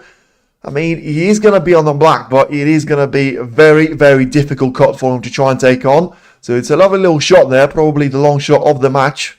Let's see if he's going to have some great outcome there for Wu. Is he going to roll the black in? He will. Is he going to be on the red though? I mean, just about will be. I mean, I'm very surprised how he's managed to avoid the contact on the main bunch of reds. And ultimately has got one more of those available to be taken. He'll try and do it into the right corner right now. Get himself lined up for the black to be taken for one more time. And yeah, he's gone for a little bit of a contact. Just brushed off those main sort of bars of reds. I didn't see that because I was focused too much on the black going into the pocket. And well, he's now got one more sort of available red. And he needs to make a couple more there for himself off this black. And well, he's got the setup right, because even though it makes the black difficult, he's got the perfect angle now to try and guide the cue ball with power into those 13 remaining reds, all bunched up very closely to the pink. Let's see if he's going to go full power or just try and nick a few out. He has gone with just a middle range in terms of power, and he's played the shot absolutely perfectly once again. And for the neutral, of course, you want Yize to get himself back in the action here, get himself into the break of 70 points or so, and make sure he's going to try and take the battle away to Neil Robertson and challenge the Australian player. But once again, I mean, it is an absolute carbon copy of the red that he's missed in frame number 2, I think it was. And right now, I mean, you put that next to each other, and you won't be able to distinguish what shot was where. And yeah, what a waste that is. What a chance that was. Once again, doing all the hard job and doing all the hard work. Now gets Robertson lined up in a decent position. Wouldn't say it's a perfect one, but still can always try and get a couple of more of those reds. Not going to worry about the colours, with the pink being away from the bunch, and Lomé stay there, I think. The blue is available, the black is available, not going to be compromised at all. And once again, from a really nice chance from Yize, got a little jump out there, and yeah, he was trying to go really deep onto the cue ball. In the end, couldn't control it enough with the way that cue ball was bounced away there when he was travelling for the red, and therefore compromised the trajectory that the red was going towards that right corner pocket. Now Robertson leaves himself a bit vulnerable now and manages to recover well, having to breach over the red, although he was quite close to the left middle in terms of the red that he was aiming for. Now, I think he's got a perfect setup to try and guide the cue ball off into the main bunch of reds. So far, the tournament split rate has been 100%, and it is going to be 101 now if it was possible. I mean, Robertson doesn't seem to be too happy with it, but he could not have had a nicer split out there. I mean, every single one of those reds was moving perfectly and away from each other. And yeah, I get what he's saying, to be fair. One of them has covered the black here. But the pink spot is available, with the pink being so close to the right middle. I think it's going to be there for the taking there for him. You see, he manages to get some action on the cue ball. Once again, it was very important for him to get slightly above the pink in terms of the line that he was going to take it, to make sure that the cue ball is going to be heading back down the table. And so he's going to have a couple of those remote reds. I think the path for the left corner is going to be the logical move for now. And then try and mix it up there. Red into the left corner, then the pink into the right middle, then the red into the left corner once again, until he manages to clear that path of the table for the pink to be taken into the left part of the table as well. And you can see, wonderful little split once again. I mean, Ronnie O'Sullivan couldn't do it better than that. I mean, perfect. And for him to end up on so many options as well, his achievement out there, compromised from Yize's mistake, of course, and also gifted that chance, but he certainly made sure to make his life as easy as he possibly can be. Now, can he finish the job off? I mean, probably will sound a bit too soon to say that, with him having only 12 points of advantage, but with the way that he managed to get those rates spread out, I think it's all about trying to maybe navigate his way through so that he gets the black as another option for him to choose from. Don't know why. Got him on 23 points. He's on 28 points right now. And still now having 83 points on the table right now. So once again, place for the pink to be taken into the left middle. At the angle on the red to just travel the cue ball off the left side cushion and just get it on the right hand side of the pink. So once again, the left part is now free of any of those reds, which is going to be a nice bonus there for Neil to sort of get himself started on here. And lovely little shot there to make sure he's going to have a red available into the left and right corner to choose from. I think he's going to go for the one closer to the right corner for the simple reason of, if you take that one, you're going to have a couple of more of those reds available into the same pocket. And that always seems to be the way to go for you, especially when you're on a break. Always so good, but too inconsistent, unfortunately. Yes, and so far it has been the sort of the headline of this tournament. You know, the way that Mark Allen has gone out of it, the way that Ronnie O'Sullivan has gone out of it, the way that you had Carl Wilson going out of it. You don't really have players playing well out there, and then sometimes you've got qualifiers, or you've got the likes of high-seeded players just being able to take it away from you, and it does look like it is going to be a serious attempt there for Robertson to go 4-1 up there. And as we know from the previous frames on previous matches, never quite say it until you're over the line. 27 points is the advantage there for Robertson. 67 still on the table as he takes the pink one more time for the left corner. And still going to have a couple of more of those reds to choose from. And I mean, if he takes those 2 reds closer to the right corner pocket, that's going to leave 59 points on the table. And at that time, well, he ain't going to be 59 points away from Woods, so may require a couple more of those reds. And, well, I mean, he can't actually get too close to that one on the left-hand side of the table, similar to the one that was missed by Yize in the previous couple of frames, where he tried to bring one of those reds into the open play, and in the end compromised himself with the cue ball position, and was unable to take that red away. I think Robertson is going to try and go for a different approach, leaving himself with a bit of distance, to be fair. But ultimately, I think that was done on purpose, so that he wouldn't have to reach for that red, and try and make it awkward as a shot. And once again, taken nicely, control on the cue ball. And once again, set up for the pink for the first time now, into the right corner. And I think just try and get around that red, or maybe just stun the cue ball enough. Oh, perfectly played out there. Once again, brilliant in terms of the power and pure control from Robertson, because he was so close to reaching that red. And as the cue ball bounced away from the cushion, managed to get himself lined up perfectly. Set up for that red, whether he's going to be with the rest or not. He's going to be able to take this one away, which is going to leave him on 51 points at that stage. And therefore, just going to try and get himself for the next colour, which is going to be the frame ball out there. Tournament rest spot success, as you can see, 83%. Gets the red in nicely, and a lot of backspin applied. Wants to be the top side of the blue, although it ain't going to be the biggest issue in the world if he isn't going to be. And he will be. Once again, played beautifully there by Robertson. So 51 points on the table, and this blue to be taken for 53 points of a gap, which is going to require Yize to find a snooker or two to get himself back in this frame. And once again, you have to say, ever since that second frame where he didn't score any points there, Yize, he's managed to score points of 6, 8, and now 16, which does look to be his last visit to the table. He already seems to be in the past there.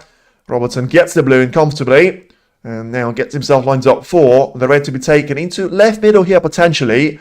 If he manages to roll this one in, he'll certainly take all the questions away there from Yize, even if he gets the cue ball in, which he does seem to be concerned about, because ultimately he'll be a foul of 4 points, but he has technically taken 8 points out of the table there for his opponent to try and use off. And as the cue ball going to stay away from the middle pocket. Now the highest break of the match so far from Neil Robertson, the break of 70 points, as he extends that to 75 here. Rolls the blue in as well, and for him to try and stay on a century break for a hunt, I think he can try and go for a double, having to bridge over a blue though. And once again, it's blue. Yize ain't going to be coming back to the table here. Ooh, nearly with a double. And Robertson, he's going to end the break on the break of 75 points. And it is going to be, once again, Neil Robertson dominating the play here, winning 4 frames on the bounce. And after it looked like it was going to be a challenging afternoon there for him, it does look to be a little walk in the park right now, with Robertson playing really, really well. And, you know, after having a couple of missed chances earlier in the match, does seem to compose himself enough to have one visit to the table. And it seems to be enough there for him on frames number 4 and 5 for him to be over the line. And, wow. I mean, I don't know how, by the way. I just want to have a look at it. Pan Jing-Su has managed to win that frame by 1 point. And so the break of 14 points. Yeah, I have to go back on that one, because I thought Williams was sort of 20 points away with only 18 on the table. So how on earth has he managed to find a snooker and steal a frame away from Williams? Well, I'll have to wait and see on that for the replay. But one thing is for certain, Neil Robertson certainly doing his part of the job, and now getting himself into a very comfortable position indeed, and having 3 frames as a cushion there in between himself and his opponent. Now Yize is going to go for the break shot, which at this stage of the match does seem to be the only shot that he's sort of guaranteed to, with Robertson playing, if not snooker of his life, then certainly the snooker of the calendar year so far. And you could argue that brilliant performance at the Saudi Arabia Masters with him still beating the likes of Ali Carter and Mark Selby in a way, and beating Ronnie O'Sullivan in the final, still had some twists in the way of him making that campaign the one to remember for him. And once again, what a start off. Bit of a contrast to the red that he's taken quite aggressively in the fourth frame. This one certainly has had all sorts of control there from Robertson, and just about rolls the red in. Thought about dropping in, and after a couple of seconds of consideration, red just decided that it was too good of a shot for him to stay out of the pocket. And now Robertson is going to try and take the green into the left middle and, well, for himself, try and pick off exactly where he left off. And you could be counting the frames until the match is over at this stage. I mean, I said 6-3 and I thought that was a bit harsh on Yize. At this stage, he probably is unlikely to win one more of those frames if Robertson is going to be able to sort of continue with the form that he's been showing so far. Although, you know, the tendency does show, especially at Triple Crown events, when you are one frame away from winning and getting over the line, it does take some time for you actually be over the line. You just asked Neil Robertson because he was 5-0 or 5-1 up on Julian Leclerc, and in the end has lost out a frame away. Mark Selby was 5-0 up on Li Pei Fan, and has managed to lose 2 frames on the bounce until he was able to get himself over the line. And Yize himself, after dominating Michael Holt, and he did 4 times for him to get over the line with a scoreline of 6 frames to 4. So that could be a factor as well, but it probably won't be a big enough factor to stop Neil Robertson, who's playing some absolutely wonderful snooker.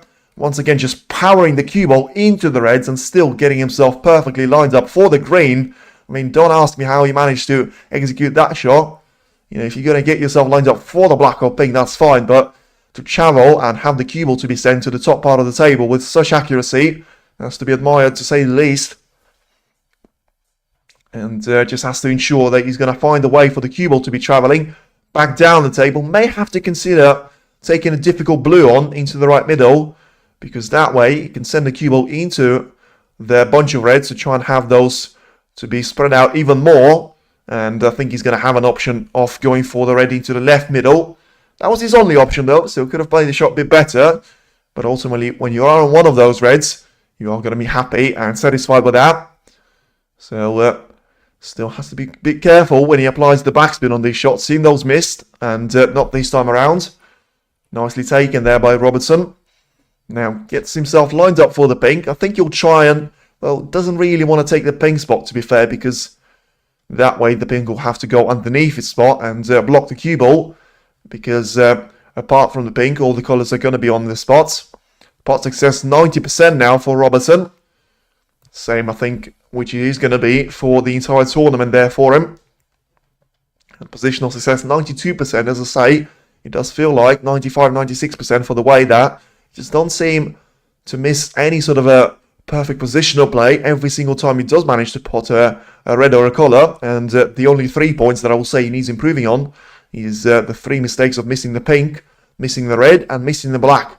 And majority of those mistakes have actually come in the opening frame, and that was the only frame that he's lost. So probably all of that makes sense, and he takes a bit of time there before going for this pink into the right middle, and just trying to make sure he's going to go, well, deep onto the cue ball. And don't think he's played the shot perfectly, because I don't really understand what he was trying to play for. And he was trying to go for the red into the left corner. Then he made himself, well, sort of set up with a difficult shot now, because he has to play this one with power, because the pink ain't going to be available there. The black is certainly ain't going to be available, so he's to try and find the cue ball to be lined up for the blue, and he's managed to do it. Nice shot once again. So threatening to go 39 points ahead now of Yize, and well, the amount of points scored in this match is going to be an absolute battering there, but that's probably exactly the picture that the scoreline represents anyway. And now Robertson is about to improve the position even more when he's going to try and eliminate the red into the right corner. Get himself lined up for the pink to be taken into left middle. Or I think he can go for the black, because black is blocked off into the right corner. Doesn't necessarily seem to be the case about the left corner as well. And Robertson will have a look at it, because as a snooker player, you always want to be in and around the black spot especially with the next shot being the one that he tries to take the red away from the black and sort of allow himself to play those kind of shots with a lot more freedom, with just referee having to make sure he's going to be able to respot the black perfectly, so that both he and Neil Robertson are going to be happy with it. And of course, the only way that Robertson is going to be happy with it is for him to see that red right next to the black, but that doesn't seem to be a close call. Seems to be seeing that one comfortably, although not potting that one comfortably. He potted it, but sort of wobbles the red in, using too much of the front jaw out there. And GG's match if Robert goes 4 clear. I mean, to be fair, I would have said that a frame ago, 4-1. You're not really coming back from Robertson playing really, really well, because for the style of player that he is, and Yize is as well, I know that you had that comeback from Chomp being 4-0 down, but listen, it was, I think it was one of a lifetime, certainly one of a year situation there for him, and I don't think it's going to repeat itself again. I know he's done it against Barry Hawkins, but what I'm saying is Neil Robertson ain't Barry Hawkins, and I also don't think that Judd Trump has actually been playing that well in that particular encounter as Robertson has been so far today, because you have to say, realistically, out of those 5 frames that he's played, just important red wave 4, and wobbles it once again, and he gets it in, but still not going to be on the collar, unless he wants to fancy his chances to go for the pink into the yellow pocket now. This could be one of those tester shots. Technically not over the line here, 75 points on the table. This shot is difficult, by the way, so logically you would have to put the black on the cushion, but I don't think that's what Robertson is going to try and do when he's 4-1 up there. And yeah, as I say, certainly the performance of the tournament for me so far, from the pure domination, and probably the biggest sort of injustice of this match is that the scoreline is 4-1 and not 5-0, for the simple reason of, you know, Robertson has had a wonderful chance of making a clearance in the opening frame and has managed to sort of step up his game ever since. And once again, have to applaud that. He hasn't taken the black onto the cushion, but he has tried and take the green onto the cushion and not going for the risky pink into the yellow pocket at that time. Does seem to be the right decision. Made nicely there by Robertson. And Yize at this stage probably has to go for a long shot. But if he doesn't make it, he will be very much risking of leaving the same red away. And that's exactly what happened. And that's why, if you're Neil Robertson, you have to go for just one more safety shot. Long pass success, 25% for Wu and 60% for Neil Robertson now. Well, he's about to certainly make it a 5-1 of an advantage, you would think, with him only requiring a sort of a collar, a red and one more collar there for him to be over the line. At that stage, the gap is going to be 67 points. Sort of, sorry, more than 67 points, with 67 points on the table remaining, should Robertson take out one more red out of the table. And, well, listen, the problem is, when you have those sort of high-seeded players, which is the favourites, losing out on that gap that they have when they're sort of 5-0 up, 5-2 up, and you have them losing a couple of those frames, usually is because the other person is actually playing quite well, but can't really say that against and in favour of Yize realistically, because right now it is going to be a red taken, and it is going to be out of the way there for Neil Robertson, and it is going to be 63 points of a cushion with 59 points on the table. So now just to ensure that Yize ain't going to be coming back to the table, and once again, for the second time of asking, it is going to be a frame where Wu is not going to score any points at all after frame number 3, or frame number 2 I should say. 68 points of advantage, 59 points on the table, so 3 snookers needed, and Robertson is still on the red into the right corner. As I say, still has absolutely no pressure for him to miss any of those. And I think that probably the biggest and the weirdest thing so far about the matchup is going to have to be the fact that we still haven't had a century from Robertson, and he ain't going to be in this frame either. Pot success last 16 is 91%, and in the last 32 was 89%, so far averaging 90% across the tournament. Lovely little stat there for Neil Robertson. And listen, with Williams seems to be struggling against Pang Jung-soo, whichever one it is actually going to be there against Robertson, I think he is going to be an underdog going against the Thunder from down under, because he certainly has been a lot of lightning and thunder stuff Once again, lovely little shot there, getting the red on the cushion, very close to their left middle, and which is going to allow Robertson to try and fight for this clearance, which is going to get him onto a potential of 69 points if he used to play the last red with the black and make a total clearance here. And gets the red in nicely now. So just gets himself lined up for the blue to be taken. And we'll do that right now. So just 41 points that he's got. So, as I say, 68 if he makes a total clearance. And average shot time for a break is 13 seconds. Incredible stat there from Robertson. Just seems to be very quick to understand where he wants the cue ball to go.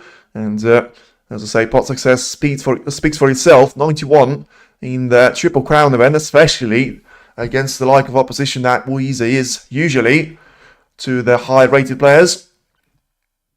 Welcome to Pressure Cooker UK Champ. Well, listen, I didn't actually think that he was going to be so straightforward for Robertson, because the way that he's managed to take it away from Yize has to be incredible there, to say the least. And, well, yeah, it just seems to be taking absolutely no time in between the shots at all. And now the black for the break of 68 points. Once again, it's a wonderful little break there by Neil Robertson that does seem to be entertaining the fans on his own. And it is only one frame away now from having the first quarter-finalist of the UK Championship.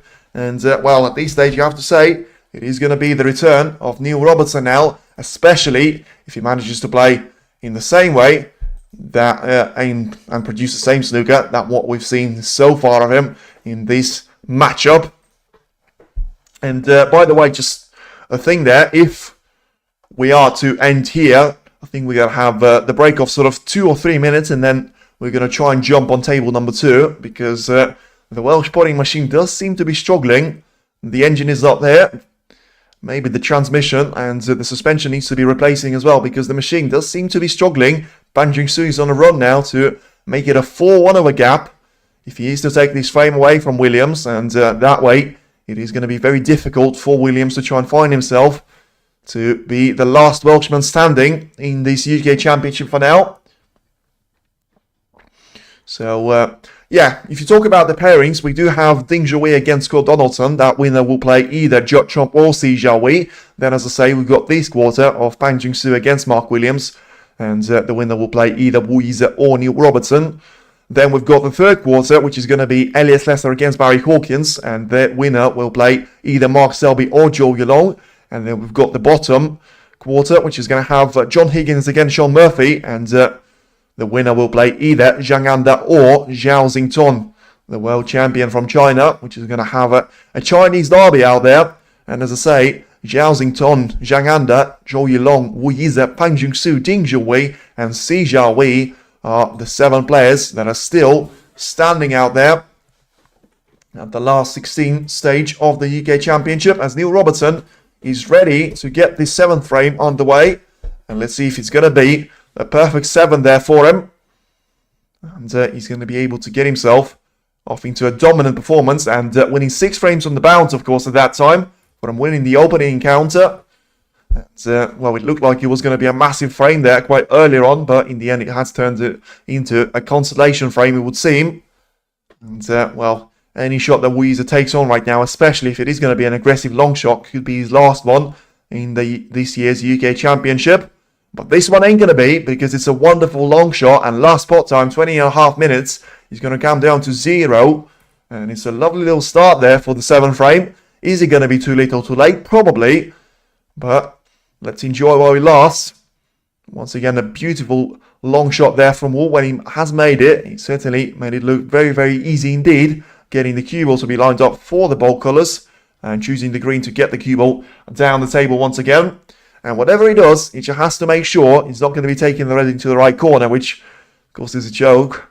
But of the 4 unforced errors that he had, 2 of them have came from those 2 easy reds being missed into the right corner, and both of those times have actually cost him the frame at that time. And the next visit to the table from Robertson was the one that actually won him that frame. Needs a big break to say to himself, well, I think we're past that stage, to be fair. I just think he needs to absolutely annihilate Robertson. And, I don't know, in maybe 2 frames, but if it's a 5-3, you still would absolutely shake your hand off to say Robertson is going to be the favourite to win this match. So at this stage, it has to make the scoreline a bit more respective and try and get himself lined up for a decent matchup off into the endgame phase of this match.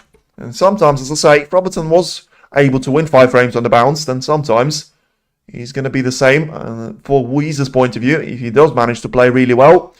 Now, I think he's going to be running out of options here. So, of this blue, which he has managed to be the right side of, he has to make sure he's going to be able to get himself lined up for the next red.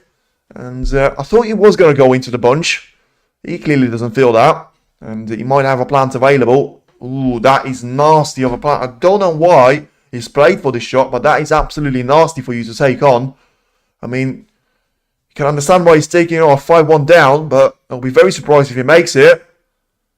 And just about did. Nearly run himself out of position on the pink as well, but very surprised for him going for that shot because, as I say, he needed some significant adjustment. And, I mean, I suppose in the way, if you miss it, you're going to have the entire bunch of reds in between the cue ball. So, I suppose that could be a bit of a cushion there from the safety point of view.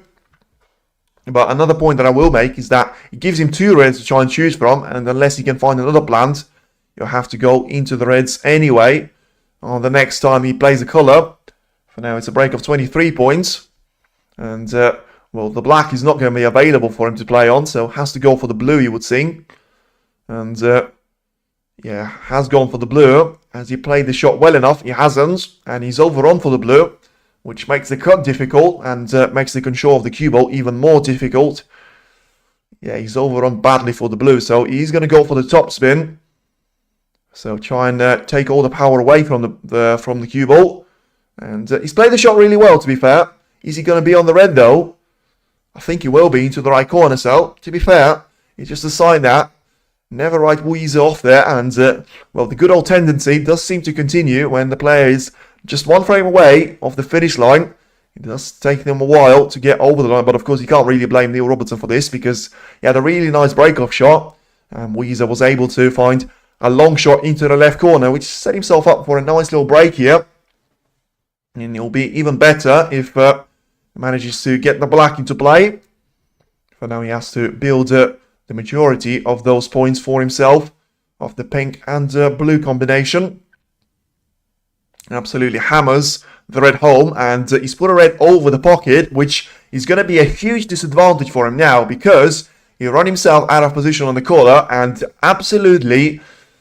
Well, worst case scenario there, because if you're going to have the red over the pocket, and when I say over the pocket, it is literally over the pocket.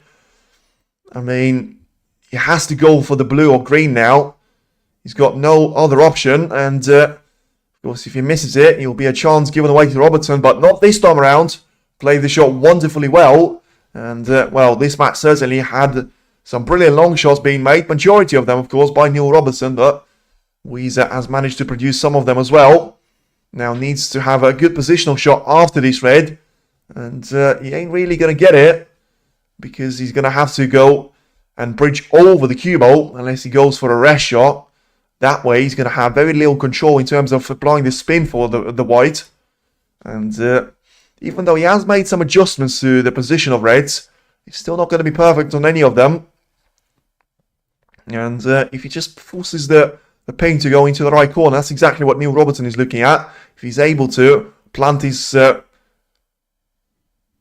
hands on the table just far enough of blue. He was able to, but once again, it just comes down to if that red is possible into the left corner. It does seem to be the way. And that probably explains why he was playing it with so little effort in terms of the cue ball control. Now, is he going to be on the collar once again out there? He is on the wrong side of the blue, but at least it ain't as bad as it could have been. And he has been already on the previous couple of chances for him. So just get the cue ball through the bold colour zone. And get it down the table for a straightforward ending to the frame, you would think. But once again, he has been lucky at this break. But also, you know, you have to say the way that those reds are spread out and blocked off both pink and black at this stage. Forcing him to try and find the cue ball onto the top part of the table. Or at least for the blue. And that's exactly why he's missed this shot, because I guarantee you he was trying to find an angle which wasn't there on this red. And listen, as much as it's frustrating, especially for Yize fans, you can understand why he's missed the shot, just trying to find an angle on the cue ball. And yeah, he's overplayed this one anyway. Unforced error 6 in this match already. And it does look like it is going to be 6 frame wins, 4-0 Robertson. Whether it is going to be at this frame or not, it remains to be seen, because tournament points, by the way, 1,000 exactly. So that's going to be a milestone for Robertson, which has managed to achieve 1,000 century breaks at the International Championship earlier. I think that was against Dikme in the qualifying rounds. Tournament total points for Yize, 795. That is really impressive, by the way, if you sort of take into account the fact that he hasn't scored any of those pretty much in the entire match against Rob. But once again, I mean, Robertson is just absolutely flying when it comes to getting himself on the next red, which doesn't seem to be there. He played the cue ball off the blue, perfectly into the pink, got himself onto a red, and managed to get the pink available off into the left corner as well. And needs to sort out one more issue there of the black and the red being so close to each other. And apart from that, it could actually turn into a straightforward clearance, and therefore a straightforward ending for 4-0 Robertson. Now, let me just have a look to see if he's going to be able to try and do it right now with a bit of a backspin applied. And in the end, he decides against this. So, still has to navigate his way through those two reds being quite close to each other. I think he's going to take the first one into the right middle, which is going to free up the space for another one to be taken into, well, left corner, right middle. All the options available there for him. And just rolls the first one in nicely once again. Clearly putting all of his struggles with those reds behind him. And, well, he's got 59 points on the table as it stands. Getting the pink in. And, yeah, he's not going to be shy in points, and he's not going to be short in those. 28 is the deficit, and 59 on the table. So if he is to make a total clearance, he's going to be well away into a win here with a scoreline of 6 frames to 1. And rolls another red into the right middle, but he's actually overplayed here with the top spin. I think he was trying to trying to set himself up for the pink into the right corner, but, well, he's landed very awkwardly on this one. Has to go for a rest shot, and also has to control the way the cue ball is going to behave here. And, well, it is going to be awkward now for him in terms of trying to get the cue ball to be lined up for the next red at this stage. And still has to make sure that the pink is actually going to be in the pocket. And as it disappears into the right part of the table, plays the shot really nicely out there. And now gets himself lined up for one more red to be taken into the right corner. But ultimately, I mean, he's running out of options of making the contact to the red and black combination. Once again, even though it does look like an easy red, it ain't going to be by any stretch of imagination. He has to play this one with backspin. Has to go really deep on the cue ball. With it being so close to the cushion, this is missable. But not for Robertson. Once again, flawless display. And a break of 34 points. He's going to get himself lined up for the pink once again to be taken into the right corner. And, well, as I say, it all comes down to just getting a bit of touch on that red next to the black. Doesn't even have to touch the black, realistically. And if he gets himself on that red, a couple more shots and he's going to be away into a frame win. There's only 8 points away there from Yize, with him being still having 43 points on the table as it stands. So take that right into the left corner. Once again, as I say, has been the pocket that has actually seen him miss quite a few of those shots. But probably not going to be at this stage, with him just trying to take that red into...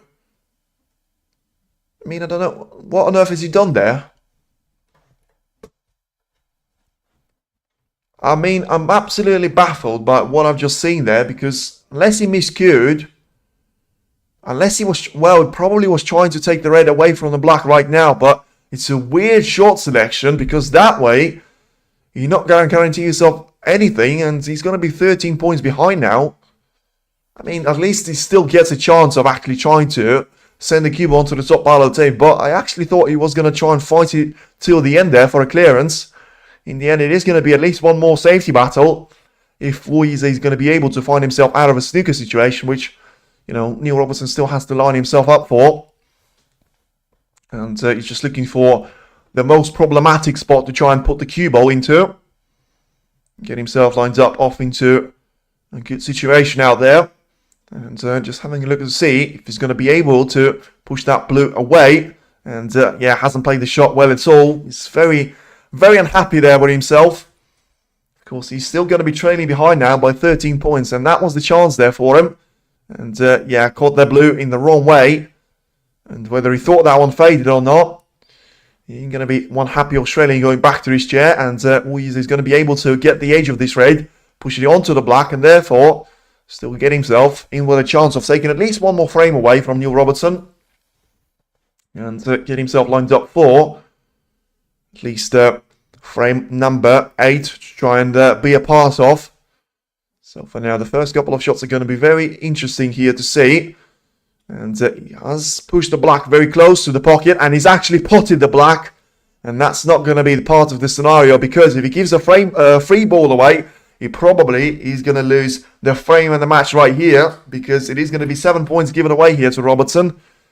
Unlucky, yes, but should have judged and should have known better when he was taking that shot on. And in the end, yeah, as I say, if he's going to be free ball given away to Robertson, he's got the blue that he can take on into the right middle, with it being out of position there. And then have a straightforward. Well, I say straightforward, I forgot that the red was actually going to have to be potted anyway, so Robertson still has to make his way onto the next red after the colour. So the blue is going to come in the value of a colour. Now the green is going to be taken in the value of an actual colour out there.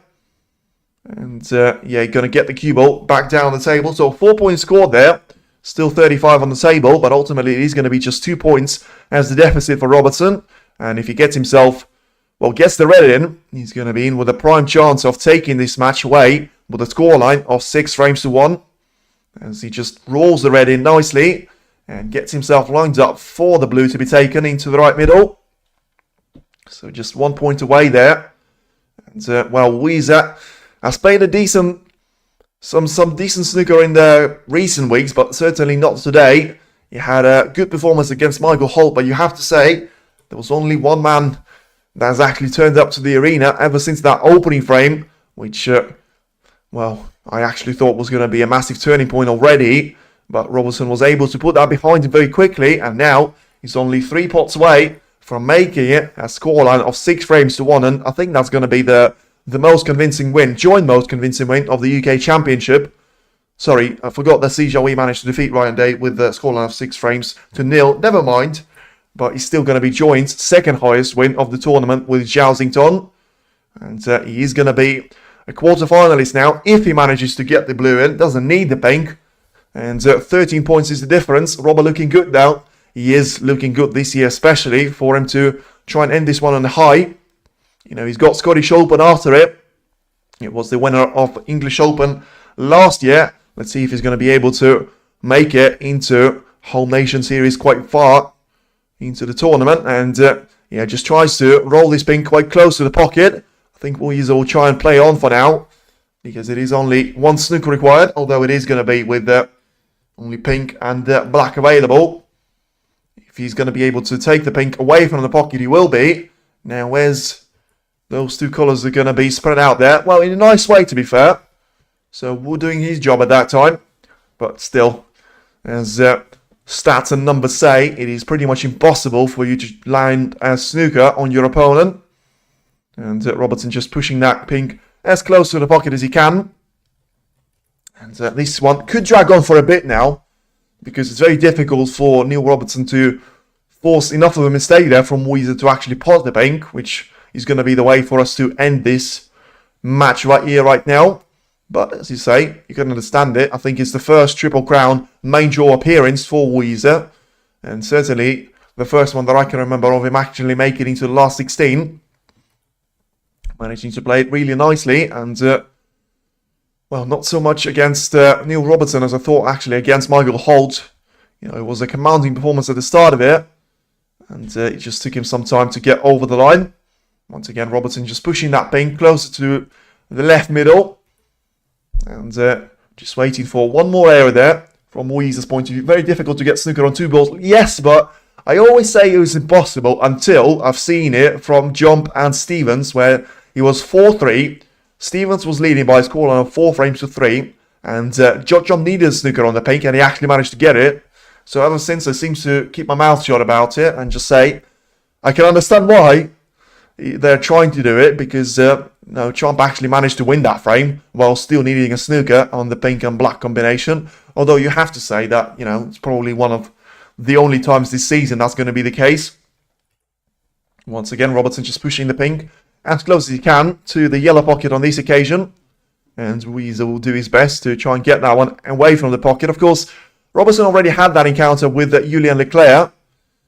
I know that because I've seen one of the compilations with Leclerc actually managing to find a brilliant shot to get the pink out of the pocket. Didn't think it was possible, but he still lost out on that frame. Always a chance, but unlikely. Yeah, that's the thing.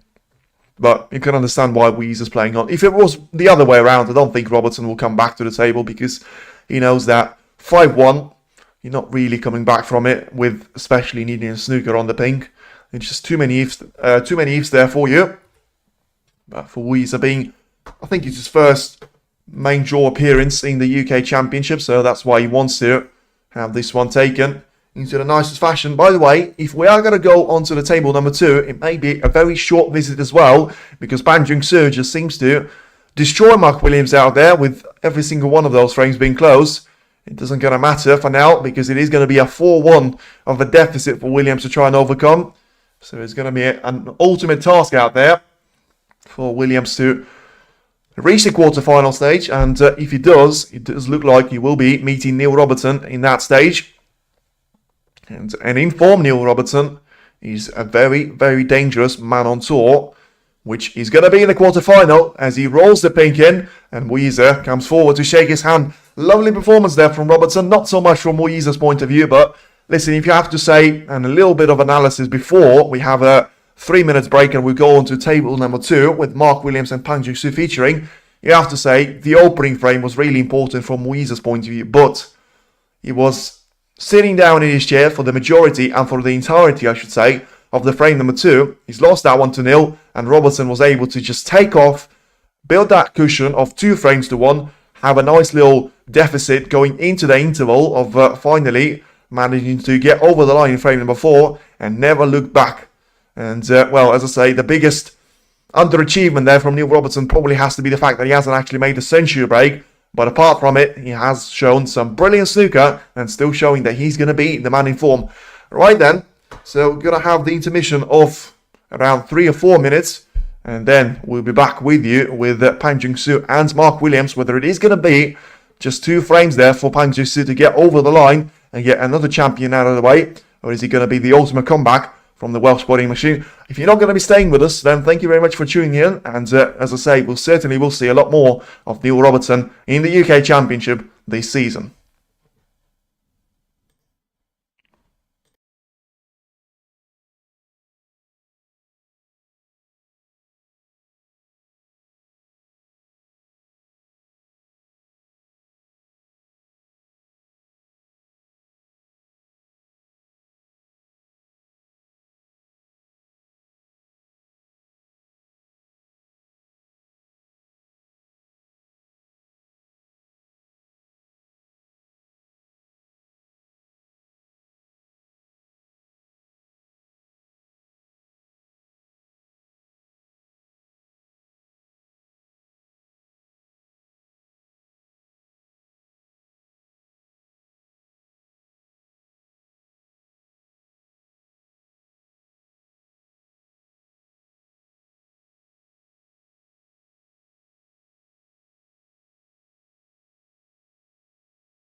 now then, we are back, and it is going to be table 2, and it is going to be frame number 7 after a wonderful little century break of 112 points from Mark Williams. We have seen 2 of them already today, and so far the best that Pang Jung-soo has managed to produce was a break of 76 points, but that doesn't stand in the way of him actually having that nice little cushion of 4 frames to 2, and let's see if he's going to be able to get 2 more of those frames and get himself lined up for the battle against Neil Robertson in the quarter-final. Or is he going to be the Welsh potting machine once again finding the way back and finding the performance to keep at least 2 players for now of the class of 92 in the sort of tournament stage, with Sean Murphy yet to play John Higgins in the other match of the last 16. I think that'll be tomorrow for that to take place, and with Ronnie O'Sullivan being knocked out at the first stage, Mark Williams is going to be the only one alongside, of course, John Higgins of the class of 92 left out and looking to progress into the quarterfinal if he is to somehow, of course, for himself win 4 of the remaining 6 frames out there. For now, it is going to be the break-off shot off Pang Jung-soo to get himself started in the next frame. Let's see if he's going to have a bit more of the same performance that has actually won him those 4 frames. And as he managed to have the opening frame on the board, then Mark Williams managed to respond with a little century break of 101 points of his own. And what followed up was the sequence of Pang Jung-soo winning by 3 frames on the bounce. Now it is going to be a decent break off there by him, and Mark Williams can try and get the red into the right corner. Let's see if he's going to be able to do that though. He won't be. Still gets the cue ball in a relatively safe zone there for himself, and he's going to require a really good long shot for Pang Jung-soo to try and find something out there. We ran out of steam in this match. I did pick Neil to win. Well, Jensen, Wilder, I think it's fair, but don't really think there was any sort of steam from Yize to start with, because I mean, he wasn't really that good in the opening frame. I know he had a break of 62 points, but that was the highlight of the entire match there for him. And missing those 2 reds in the right corner, I mean, that's going to get you potential 2 frames, but apart from that, still, you have to say that miss of red into the left middle was absolutely sort of unforgettable and unforgivable, really, for him at that stage. Now, can this be one of those unforgivable mistakes for Pang Jung-soo as well? Because it is going to have Mark Williams to come back to the table.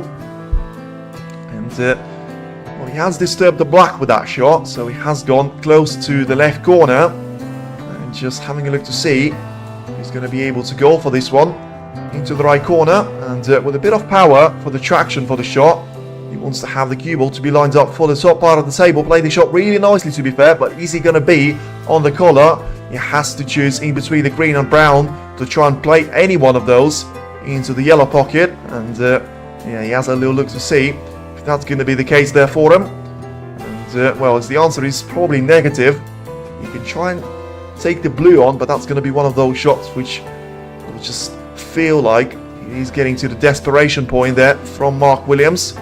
And having a look to see if he's going to be able to go for this blue and try to just roll it with no power at all. And he's managed to do it, although the cue ball is going to be a bit of a traitor out there and land perfectly on the side cushion, which is going to make the next shot a bit tricky there for him.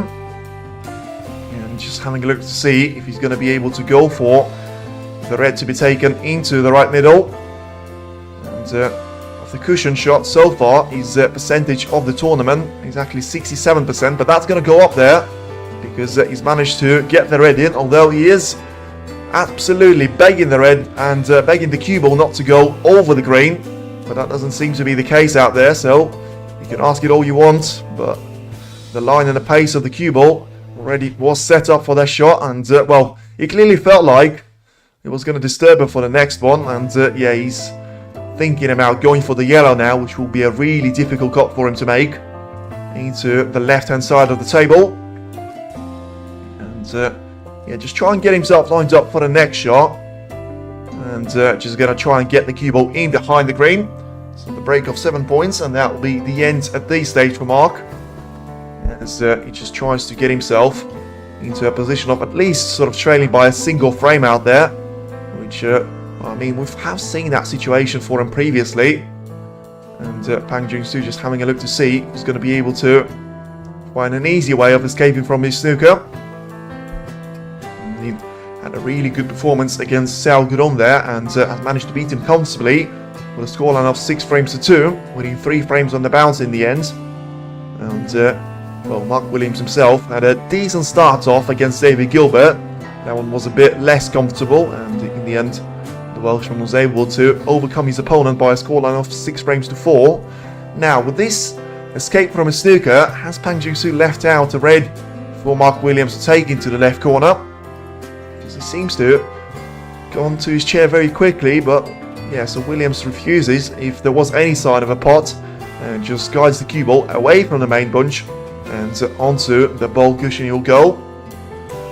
So just having a look to see if he's going to have a sort of chance of, well, getting the cue ball in behind the brown, it would seem. But for now, just has to make sure he's not going to be able to push any of those reds too close to the left corner, which already has a red nearby. That's going to put him under all sorts of pressure. Well, I mean, at this stage, you can still just about afford to go for the risky shot, but you can't really benefit from those when you're going for them on the safety play. And that's why, as to judge their cue power to perfection, and the line that he hits the red as well. So, going to be very interesting to see what he's actually going to end up with on this shot. Now, takes that one well. In terms of, he's not going to have any of those reds over the pocket, but he's still going to leave a chance away to Williams, and he's managed to cover himself up nicely with having the cue ball lined up perfectly on the ball cushion. So I mean, technically he can still try and roll this red into the pocket and try and hold the cue ball for the black, but with one more red being so close to it, it's probably a shot that you have to refuse there from Williams' point of view, and he will refuse it. So just trying to guide the cue ball on towards that red, and don't think he's going to reach, and I don't think he's got enough power. So Pang Jung-soo, I think, will consider going for that red into the right corner, and then still ask Mark Williams to have the same shot repeated there with the second time of asking. And the referee, Rob Spencer, just trying to make sure that the cue ball is going to be placed in exactly the same spot as it was previously. Just having a look once again with the line that he's got on this green, and asking if Williams is happy with it, and he won't be. So it feels like it was a lot further onto the left hand side of the table, and let's see what the screen will say. And the Hawkeye says it's not at the correct position, and should be at the correct position now. Well, it was a slight adjustment there, as told by the assistant referee. Oh god, the background music, which someone had absolutely forgot to take it on. Apologies for that, and thank you very much for that message, because I completely forgot to take that out. That shouldn't be in the background now. Well, what should be in the background is attempt number 2 for Mark Williams, and he hasn't actually managed to play that shot with sort of a better way. And once again, he's going to have this cue ball to be replaced, and doesn't seem to be happy with the referee. And well, just confirming that, and yeah, the cue ball placement will stay the same, and Mark Williams is just going to ask to, well, be aware of the fact that if he misses the red one more time, he will be a frame to his opponent, because he can see the red full ball, and you're not allowed to miss the red, which you have in open play 3 times on the bounce. So he has to change the approach that he takes this shot on with. The early 7 points advantage that he had is evaporated already. But it's all about, you know, if he makes it a position, and if he makes the red in, he has to try and ensure the fact of not giving the red away to Pang Jung-soo. Is he going to go for this red into the corner? He will, and he's actually managed to make it and turn a disaster into a massive advantage out there. So, what a shot this could be to try and turn the match on its head for Mark Williams. He's only 2 frames down, remember, and one of those being recovered. Well, you could try and find something special of a performance, especially after a century in the previous frame of 112 points. Needs the blue to drop in there, and just saying that, it was a bit sweaty times. You know, the blue has caught the front end jaw there of the middle pocket, and just about dropped in with no pace at all. So now it is 5 points of advantage, still 123 on the table though. And, well, the position is still a bit horrible there for Williams to try and have a substantial gap to try and build, because of black being out of position. And even if he goes back on this spot, it is still covered up. Same goes for pink, with it being slightly out of position. Probably possible right now, but should he go back onto its spot, I don't think it will be possible anymore. And Williams can try and get this red into the left middle. Plays it nicely, but I think the main way for him to try and build his break around those sort of colours and reds, he's going to have to try and do it with the blue, which he has managed to do from the first time. So keeping that pink as it is right now, just to give him one more colour as an option, if he's to have limited access of those reds, and ultimately having the pink as his only option, with not having the ability to play for the blue. But with the way that he's approaching those shots, he just has to feel like it's just a matter of time until he runs himself out of position on one of those reds. And is he going to be on one now? I mean, the reaction probably doesn't give it away there, the answer. He has pushed the red closer to the right corner. Let's see if he's going to consider taking that one on. I think he can try and do it with a rest shot and still getting the cue ball to the top part of the table. Or maybe just looking for the way to place the cue ball in the way that it is going to be safe for him to continue this match.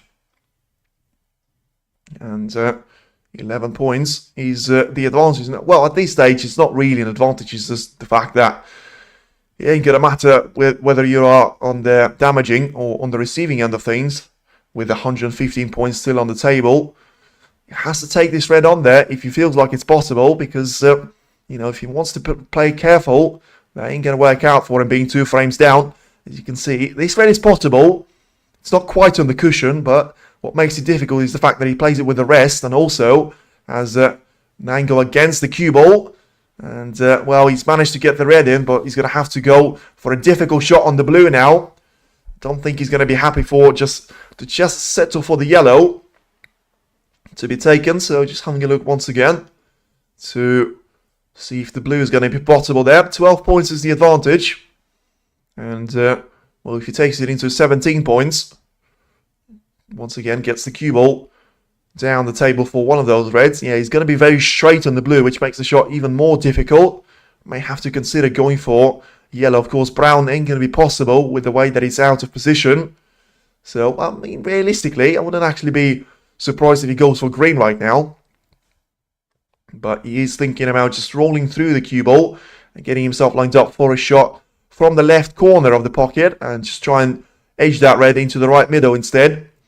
So, I mean, it works out if you make both of those shots, because the blue is not easy there for him. And the way that he's going to try and play it with no pace on the cue ball limits the options that you'll have in that case. And, let's see if it's going to work out there for him. Plays the blue with a bit of power, and I think he's played with too much power. He's going to have the cue ball perfectly on the side cushion, which is going to make the already difficult shot even more difficult. Once again, just edging out a couple of those points, but still 17 points with 107 on the table is going to be absolutely nothing of an advantage. And if he wants to continue with the break, he has to go for this difficult red. But is he going to be able to, well, A, get the red, and also just get himself some sort of position on the next colour? He will be, and it's a lovely little shot there from Williams, because, I mean, it's actually one of those reds that was blocking the pink to go into the right corner. Let's see now if he's going to be happy with the position that he's got on this pink, because that is a really difficult shot there for him to make, especially being made a lot more difficult when it is from the cushion there, that you have to try and power the cue ball into the target red. So 18 points that he's got as an advantage now over Pang Jung-soo. He can try and get himself lined up for the red to be taken into the right corner. But that way he has to play the shot absolutely perfectly, because when the pink goes back on his spot there, it could actually be the colour that stops Williams from seeing enough of that red to try and actually take it into the right corner. But I think he's played the shot well, and I think he's played it well enough to ensure that he's going to be able to see this red into the right corner, and therefore he can still try and resume the break. He's going to have the pink available into left middle, right middle, and right corner right now after this red disappears, which is going to be a very substantial of a factor there for him. overplayed for the blue once again. And I mean, very much a similar shot to the one that he had to play previously. Still being very straight on the yellow. And not worth going for the brown right now. And, well, once again, bit of topspin applied. But this time around, of course, he hasn't got a red available into the middle pocket. And he had one available into the left corner. Well, I mean, could he use that? He's going to have a look at it because 30 points of an advantage is, well, at least it's something now at this stage. But can he try and have a little plant of those two reds into each other because of how close they are towards the pocket? And, well, I mean, if he is going to try and play the cue ball away from the main bunch, he's going to have to make sure that Pang Jung-soo doesn't see any one of those two reds because he certainly is going to try and take this chance away there. And, Williams once again with a clutch spot, but is he going to be all down to nothing again? I think he probably will be, and he's threatening to throw his cue in the crowd once again. We're now having a 31 points of a cushion over Pang Jung-soo. Still 83 points on the table, so with him taking all of those reds out of the game, and now trying to get the cue ball in behind the brown, he's going to try and make the life for Pang Jung-soo as difficult as he possibly can. But it was a lovely little break there from Williams. Once again, just threatening to throw the cue in his crowd and himself seeing the funny side of that. Tell you who won't be seeing the funny side of that, Pang Jung-soo, because he finds himself in a difficult position now in this frame for him to try and hit a red here. And also, you know, he's no longer 4-1 up on Mark Williams. He's 4-2 up and under threat of losing another frame there on the bounce. Trying to get himself out of this situation. I think he can still try and do it with judging the contact of the cue ball perfectly on the cushion and try and get on the left-hand side of the plant of those two reds. But of course, it's easier said than done. I think that's the way that he's looking to approach his shot.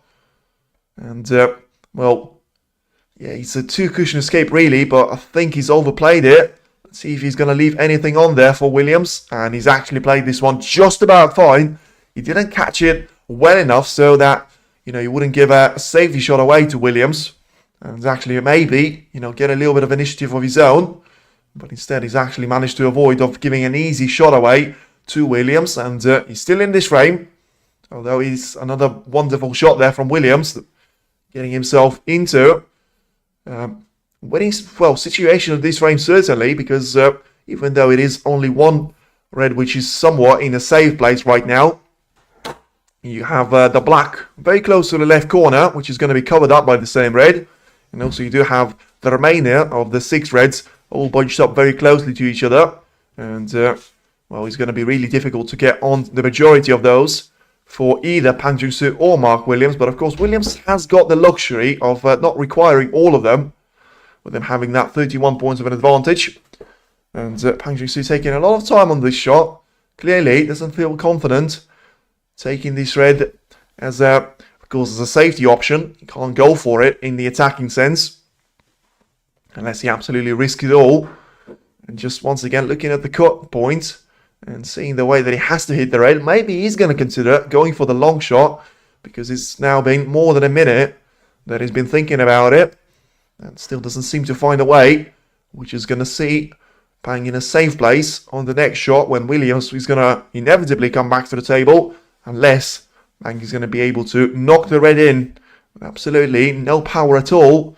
Let's see what's going to happen. I think he is going to play it. And he has missed it. That was expected. Is he going to leave anything away though? I think the blue is going to come to his rescue. So, yeah, it's unlucky there from Williams. And very lucky from Pang Jung-soo's point of view. Because it could have been a red that sort of sent Mark Williams into a comfortable situation of actually winning this frame. Instead, that ain't going to be the case. And so Williams is just going to try and get a couple of those reds into each other.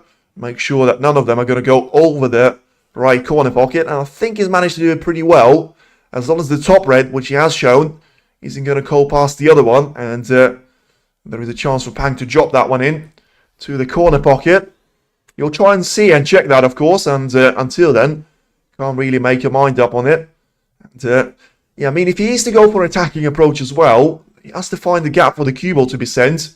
in between all of those reds. And yeah, technically you can see that red is potable, but it is going to be very important for him to find a way for the cue ball to be sent onto the top part of the table and through the gap of those reds, get himself lined up into a situation of trying to have a chance of getting a break of his own. Now, once again, a long shot.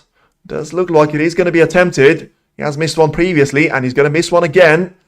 And he won't be lucky with this one, though, because it is going to be a chance given away to Mark Williams. And unlike he was last time around, he has got that points advantage to try and go with it.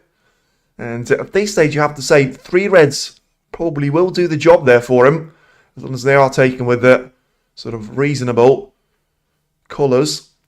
And the first red is going to be very important there still for him, because he still has to find a way for the cue ball to be lined up for the blue. And I think he has managed to do it really, really nicely. The cue ball is going to be on the top part of the blue, and therefore he's going to have the perfect way to have another break started here, hopefully for him.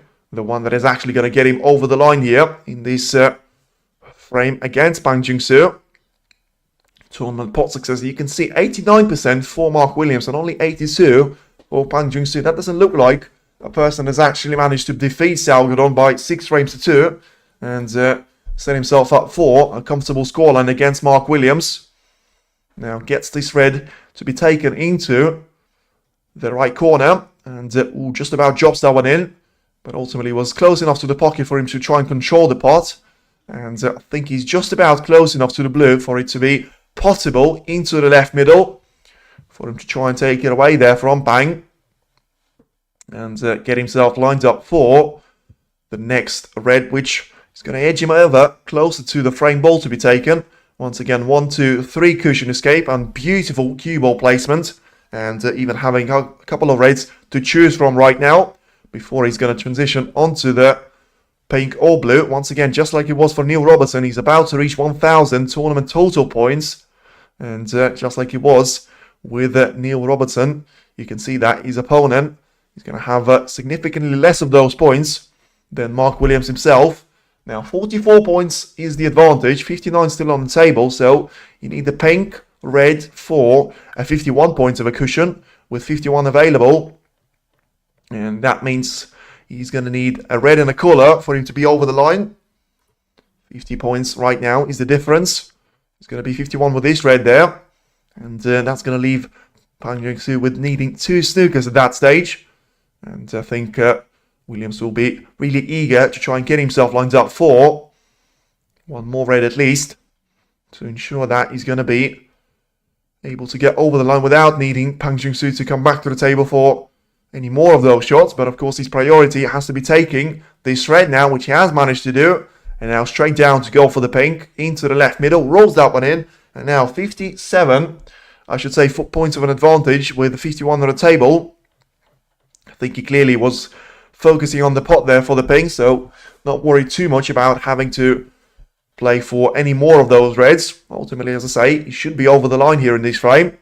And he's just having a look to see if he's going to have any more of those reds available to try and get the cue ball onto the top part of the table. And in the end, just trying to play a safety shot, put the black on the cushion. And it's a smart short selection, of course, with, Pang Jung-soo still is going to need 3 reds taken with the black for him to ensure he's not going to need 3 snookers at that stage. And the break of 26 points, he's going to get Williams technically over the line. As I said, I think it's very unlikely for Pang to find 2 snookers here, especially with him leaving a red available now for Williams.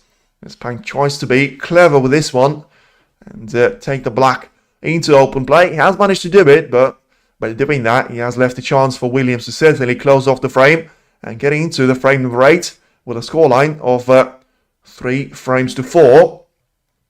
And even though he has missed this red, he's also got the black to cover it up there from any sort of danger. So back to Pang it goes, but he ain't going to be able to get the break started. So has to try and play a safety shot with those 2 reds and get the first one onto the top part of the table. And I think he's managed to play the shot pretty well in terms of he hasn't left anything easy away to Williams. In terms of he can still try and go for the shot into the green pocket, but the way he has to bridge over this red, I don't think that's going to be the case there for him. And yeah, Pang just having a look to see if he's going to be able to do anything other than just roll the cue ball onto the red, and that doesn't seem to be the case. And at this stage, of course, he'll be dying for a re-rack in this particular frame. But Williams, probably just a matter of time until he tries to go for this red. And if not tries to go for it, as if like potting it, just tries to take it on the side cushion and give himself once again the momentum to go with the remainder of this frame. The frame that has actually dragged on for a bit here, with it being more than 3 hours since the match has started. And 7 frames in 3 hours, well, I mean, it's not perfect, but probably is not a bad result. As soon as we get this one over and done with quite quickly. And I think Pang probably has to go for this red now, which Williams has kindly left for him, into the middle. And I mean, I say into the middle, he nearly fluked it into the corner, but it is going to be frame conceded there for Mark Williams, and it is going to be sort of in favour of Mark Williams. And it is going to be 2 frames on the bounce there for Williams, and Pang Jung-soo has got his lead cut down from 4-1 to just 4 frames to 3 out there. So it's still not over quite yet, with Williams trying to his best to make sure he's going to be in this tournament come Friday. And he's still going to be there to battle it out against Neil Robertson for the place in the semi-final when he comes to that stage of the UK Championship Tournament. For now, though, he has to try and find one more frame to be back level with Pang Jung-soo here, and then try and do some more damage of his own, which at this stage is also going to be the endgame point of this encounter between Team China and Team Wales.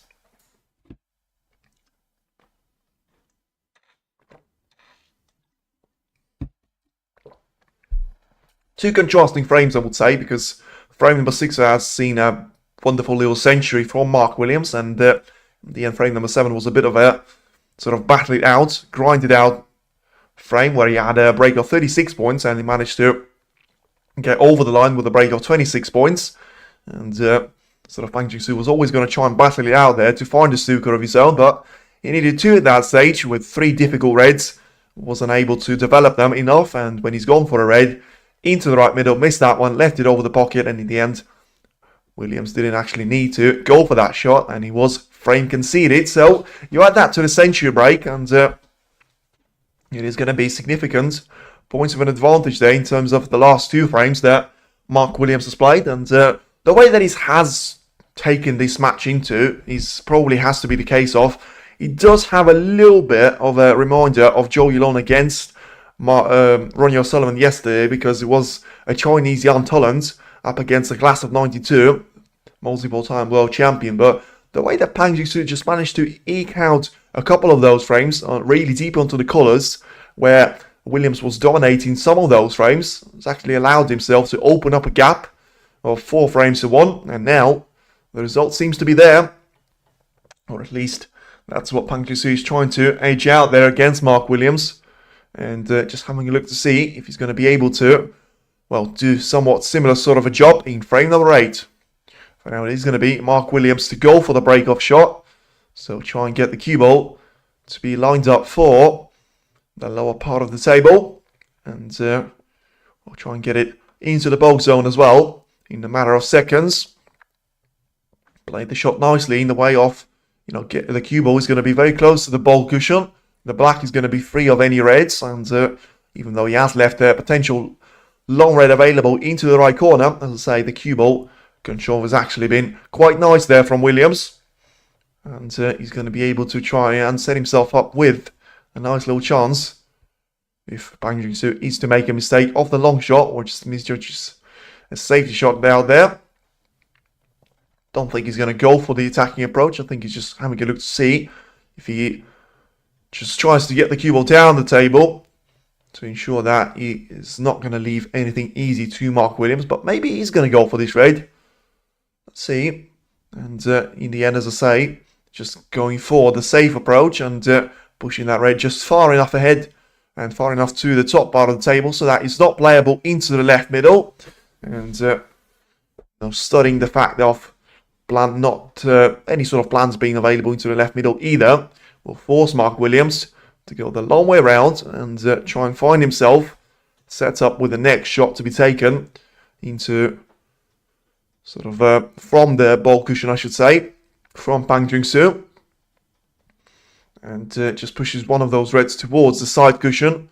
And clearly just trying to maximize the angle on the cue ball. And once again, lands up with a cue ball nicely onto the ball cushion. I think it is going to be cross double taken with the same red from Pang Jung-soo's point of view. He has to be a little bit careful that the cue ball doesn't catch this red too thin and heads towards the right corner pocket of the table. And manages to avoid a double kiss nicely. Doesn't want the kiss on the green though. And I mean, he has got that green in the way that he has left the long shot here for Williams, but it's probably not going to be the one that you would consider to be 100% chance to be taken there by Mark. And he may have actually well refused this one and just try and spread the reds out even more. And he's managed to do it. Now he needs the cue ball to go in behind the brown for the perfect effect, and he's managed to do it. So it's a nice little shot there by Williams. And Pang Jung-soo, once again, he's going to be under a little bit of scrutiny here as he tries to find himself re-established for the prime control position of this frame. Something that we haven't really seen since frame number 5, especially the late stage of it, where it looked like once again it was Williams who's actually going to take that frame away from Pang. But in the end, as we have seen for the majority of the opening 5 or 6 frames, that wasn't the case, and Pang once again was able to come out on top, win 3rd frames on the bounce, and in the end, Williams is trying to replicate that with him taking 2 frames on the bounce right now, and looking for his 3rd in a row. So Pang just looking to see if he's going to have this red available to be taken into the left-hand side of the table without leaving it over the pocket, and therefore just compromising his chances of having a successful safety battle with Williams. And in the end, catching that thin. Is he going to be thin enough though? And I think he's played the shot really, really nicely, to be fair, because he managed to get the cue ball in the way of sort of just past the green and still finish in sort of in the little gap of the brown and the green, so that Williams can have a look for a couple of those reds to try and find. And in the end, he will go for a safety approach now. Just probably trying to get the cue ball to be lined up for the black ball cushion. Now he's gone for a similar shot to the one that Pang has attempted previously. But of course, he wasn't under a lot of scrutiny. Pang was. And therefore, that's why the shot from Pang probably comes under as even more impressive at this stage. I'm just having a look to see if he's going to have this red available to be taken into the left corner. Having a look at the way the black is set up. In last pot time, it certainly has been a while since that time. 42 minutes since the last pot time for Pang Jung-soo. Well, it's going to be a really difficult way for him to try and come back into this match and try and re-establish himself with at least a 2-frame cushion. If he's not going to put reds like that there. If he takes this long shot, which he does seem to cue nicely for, and he has taken it. Where's the cue ball going to finish though? Is he going to be on the brown or green? Don't think he's going to be on either here, so probably just going to be a snooker lined up, but cued this shot really nicely out there.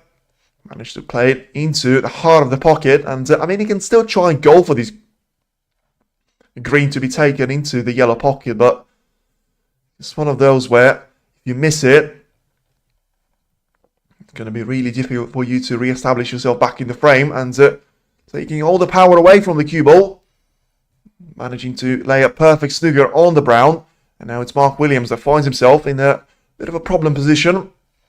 And we'll try and get this cue ball to be lined up for the way of trying to escape from his snooker. As you can see, snooker's escape success 63% so far in this match.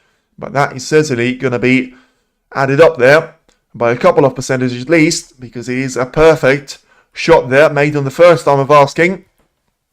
And back to Pang Jung-soo goes, so that clearly didn't work out too well there for him. Hence why it was so important for him to try and land on at least one of those ball colours. And instead he's just going to try and leave the cue ball onto the top part of the table once again. And try and make sure he's going to block off all the easy reds there for Williams. And as he managed to do it, there is a red that he doesn't really want to give away to Williams, because that could be the one that Williams takes on as a pot there. And gets himself lined up for a decent start of the break now. I think that's not going to be the case here. With him just looking for the edge of a couple of those reds. But can he fluke a red? I think he can. I don't think he meant that one. And let's see if he's going to be able to line a snooker up on his opponent himself. Wow, this could be a massive moment once again out there. As I say, don't think he's played the shot too well. And in the end, he's actually managed to fluke a perfect red there. And get a nice little setup for the snooker to be lined up in behind the green. Don't think he can see enough of the brown for him to actually consider taking that one into the left middle. And therefore, as I say, getting lined up on a snooker is going to be the only option that he's got right now. And just pushes the green out of the way. And in the end, it is going to be my shot. He's just joking with the referee, Rob Spencer. He's saying it's my shot. Okay, that's fine. I'll try and take it and put the cue ball as close to the green as possible. In the end, deciding against that and trying to get the cue ball close to the brown. Of course, the way that he's approached the previous shot doesn't actually work out for Pang Jing-Soo here because, you know, Williams had a little cluster of red to try and roll the cue ball in towards. Pang doesn't have that right now. And, well, I mean, you can say attentional pockets if he goes for a bit of a hit and hope Stephen Maguire shot approach, which we have seen work out on a couple of those occasions previously. Not quite here in York, but in the previous parts of the season.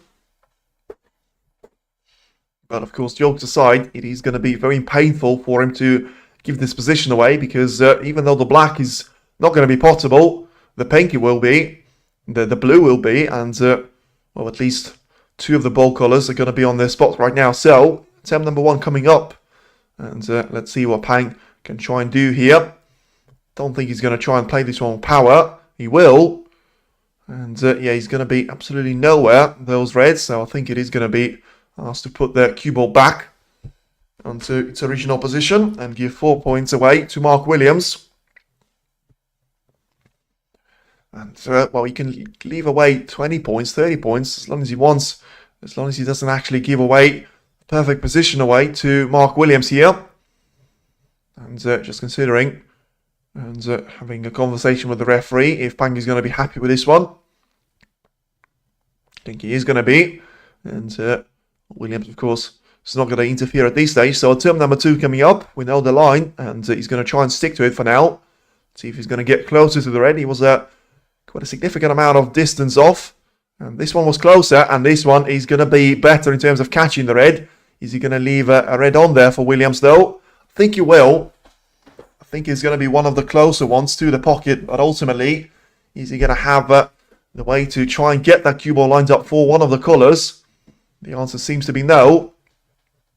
And that's why Williams is very quick to turn down the long shot approach and just try and go for a safety shot instead. Trying to get a couple of those reds towards each other and, well, hopefully for himself, not push any of them towards the corner pocket. And, well, it's a decent shot out there. Had one of those reds not gone quite close to the potting angle of the right corner. It's not over the pocket. It's one of those shots that you can take on, as long as you find a corridor to guide the cue ball, which probably is actually not going to be there for you. And another thing that Williams had to be cautious about was the red closer to the left corner pocket. And let's see if he's left that one out for Pang Jing-Soo. I think he has. I think Pang will try and consider that one. Let's see if he's actually going to go for it, because even though it does seem like the red is going to go into the left corner, it is marginal, therefore has to make this shot absolutely perfect. Let's see where the cue ball is going to finish up as well. Taking the time on the shot. And now, going for the long shot. And, caught the red on the way in. So, misses that one by a very slim distance though. And still managing to get the cue ball in a really nice zone out there. Especially if he's covered up the red into the right corner. Because that way, you're not going to leave any of those chances away to Williams at all. And, well, with the way the position has actually developed itself, and I say developed, it's probably gone worse, with black still being covered up by the reds from two sides, closer to the left corner. Pink is going to be possible, but at this stage, there's not even so many of those reds available there. And yeah, you can see that. It's been a while, but UK champion on 2 of those occasions there, alongside the likes of Neil Robertson. But of course, when Robertson managed to take it into 2013 and 2020, Mark Williams managed to take it an era before in 1999 and 2002. So just a safety shot being played, and once again, back to Pang it goes. And he's managed to actually reach his first ranking event final at the 2023 WST Classic, where he was beaten by Mark Selby by 6 frames to 2. And that is not the way to start the safety battle against Mark Williams, because it's finally going to be a bit of a conclusion, and it is going to be a chance given away to Mark, with this red being available into the green pocket. Now, is he going to be able to get significant amount of points here on the board? He's obviously going to try and get the cue ball down the table to play for the pink. He's got some of those reds available in decent positions, and some of them not so much so. And Williams just having a look to see the cut that he's got and on the pink, and then the way that he probably will want to go in behind at least one of those reds to try and take any one of them into the right middle. So play the shot with a bit of power, and I mean, that was pretty much an impossible shot for him to take on. And the reason why I was saying so silently is because he cannoned the red into the left middle, but the way that he's actually gone, I mean, yeah, that shouldn't really drop, but that was the case. And basically what happened was he was trying to develop those reds closer to the middle, but in the end, he's actually dropped one of them into the left middle as well with the pink. So that's going to be a foul given away. And ultimately a chance to Pang Jung-soo to try and take a red himself, get himself lined up for the pink, which he has managed to do both parts of the task. But I think he's under on slightly for this pink, because for the next red, for him to try and get the position with the cue ball, he needed to be the wrong side of the pink, and the opposite side, I should say. So very interesting to see which way he's going to try and hold the cue ball back. Probably try and get it off the side cushion and onto the left part of the table. And I mean, he's done a decent effort, because he still has got a rest shot available to him, taken into the left corner. But apart from that, as I say, he ain't going to be able to take this one and get an easy position on the pink. And of course, his first appearance was in 2020, where he lost out in the last 16 match against Lu Ning. So yeah, going for this red into the left corner has got some mitigating risks going with it, because even though you're getting yourself lined up for the pink, you might actually leave a red on for Mark Williams into the right corner. Should you miss this red, but not going to miss it this time. And is he going to have the position on the, well, at least one of those colours. He's going to have the position on the green, and I think he has actually got the way for the cue ball to be sent to the lower part of the table here. So 9 points to separate those two players. 6 of those, of course, have come from foul shot from Mark Williams. And now has to hammer the green home, try and control the cue ball enough there to get himself lined up for the red that he's managed to develop previously. Closer to the left middle. And now 12 points is the advantage there for him. Still not going to be significant at this stage, with 100 points or so remaining on the table, even after this red. With him taking it into the left middle and trying to get himself lined up for the pink, but hasn't played the shot too well once again. And has to hold the cue ball back one more time. Played onto the side cushion and get himself lined up for the red to be played into the same corner pocket. So at this stage of the frame, and especially with the way this frame has gone, any points advantage is going to be significant there for Pang. But preferably, he still wants to be over the line here as soon as he possibly can. Don't give a chance away to Mark Williams, because hasn't actually done a lot wrong in the previous visit to the table. Was really unlucky with that red disappearing into the left middle. And once again, has to go really deep on the cue ball, makes the shot difficult, but cues it nicely in terms of getting the pot in, and has actually controlled the cue ball even nicer out there to get himself lined up for the red to be taken into the right middle with a perfect shot taken really, really nicely out there. So at this stage, 19 points of an advantage. If he takes 3 of those reds away, well, yeah, as I say, 3 of those reds away. You know, he takes those with the expensive colours. You'll be able to have a substantial points advantage at that stage, and that is going to allow him to put some pressure on Williams into the sort of second part of this frame. For him now to try and put the pink on, get 26 points of an advantage, which is going to equal his point tally right now.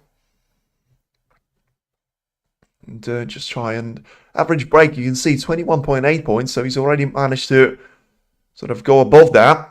And his highest one is 76 points here. And is he going to be on the red here? Well, I mean, he is going to be, but he's managed to get one of those reds away and into a bad position. And is he going to be able to hold the cue ball for the pink preferably there for him? Because if he is going to try and send the cue ball onto the top part of the table, he's going to have to face an issue of having a difficult positional shot to try and play on the next time of asking. So just having a look to see if he's going to go for this red along the black ball cushion. I mean, this is a really difficult shot there for you to take on. And don't think he takes it on there if he's not 4-3 up and 32-6 up in this frame. But as I say, he could really easily catch the front jaw, but he doesn't actually do it. And it's a lovely little shot there when you make it stick. A wonderful little piece of cueing from Pang Jung-soo. Now 27 points of an advantage with 83 at the table. He's starting to become a really significant breakout there of 26 points now. If he takes the pink into the left corner, he's going to be able to have a couple of more of those reds available to himself. Doesn't want to overplay it though. And you know, a little bit of topspin applied on the cue ball. Playing the shot just about fine. And just having a look to see if he's going to have blue available to be taken into the yellow pocket. In the end, it doesn't seem to be the case. And just looking for this red to try and play it into the left part of the table. Once again, maybe he's going to have a chance of bringing a couple of more of those reds into play. And he's managed to take that chance beautifully. And we are certainly entering that zone now where he's very close to getting over the line in one more frame. And therefore, being one frame away himself of actually making it win against Mark Williams and setting himself up with a clash of Neil Robertson in the quarterfinal stage. Now 40 points is his advantage, so if he needs to get those 2 reds, which he's sort of going to have available to himself with expensive colours, he should be able to get himself over the line. And once again, it is going to be very unfair in relation to Mark Williams for the way that he's going to lose this frame.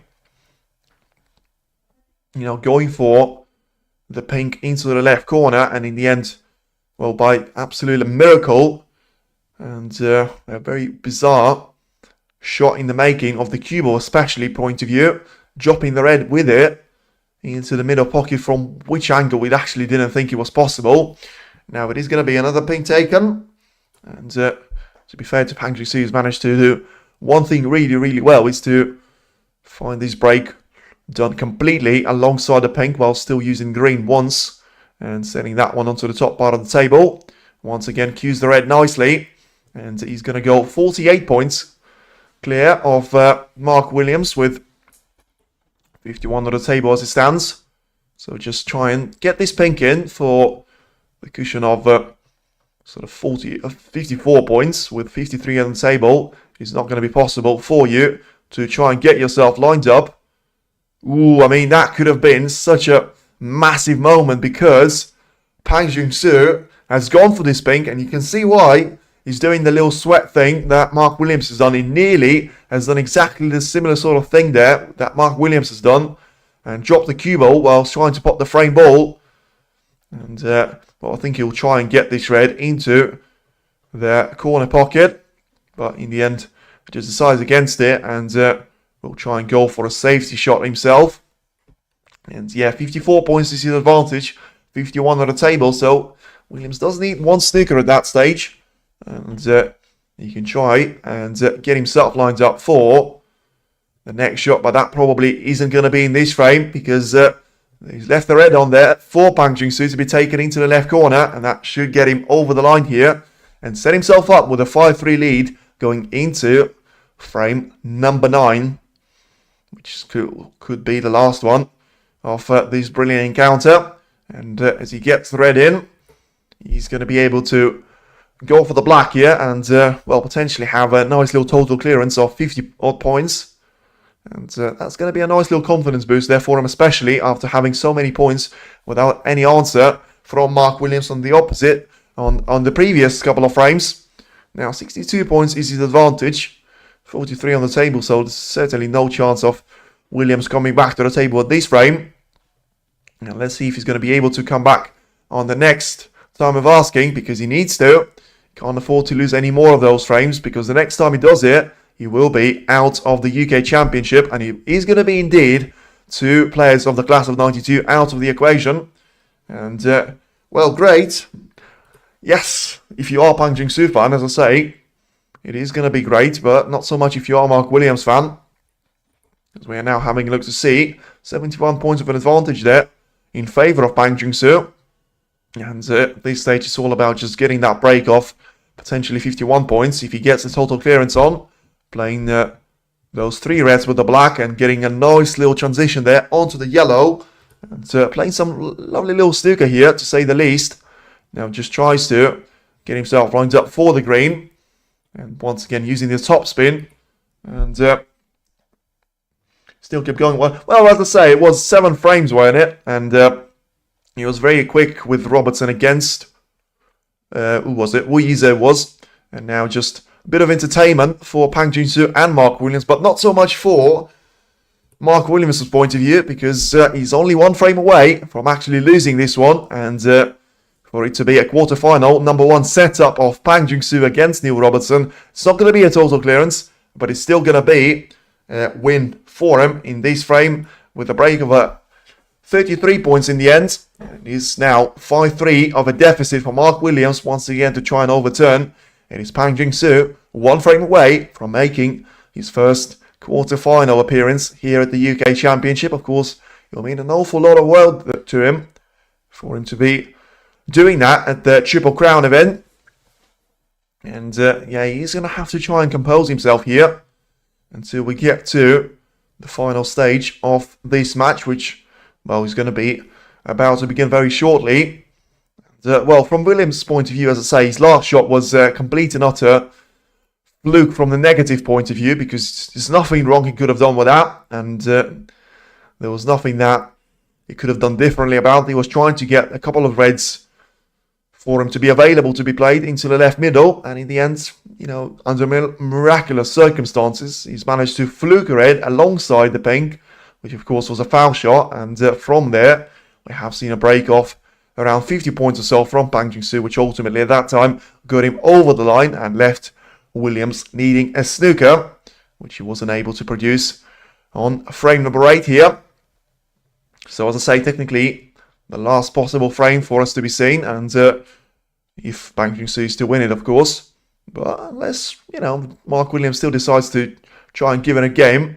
He had 2 centuries previously in this matchup out of the 3 frames that he's managed to take, and therefore he can still try and do it here. And if he goes 4-5 down, it's only 1 frame away from a decider, and if it is going to be a decider, you certainly would fancy Mark Williams to try and take that momentum into the game and outplay Pang Jing-Soo for the first time, and be ahead in this match for the first time, of course. But for that to be the case, you'll need a load of factors to come his way, and for now, as you can see, especially in the last frame, that doesn't seem to be the case.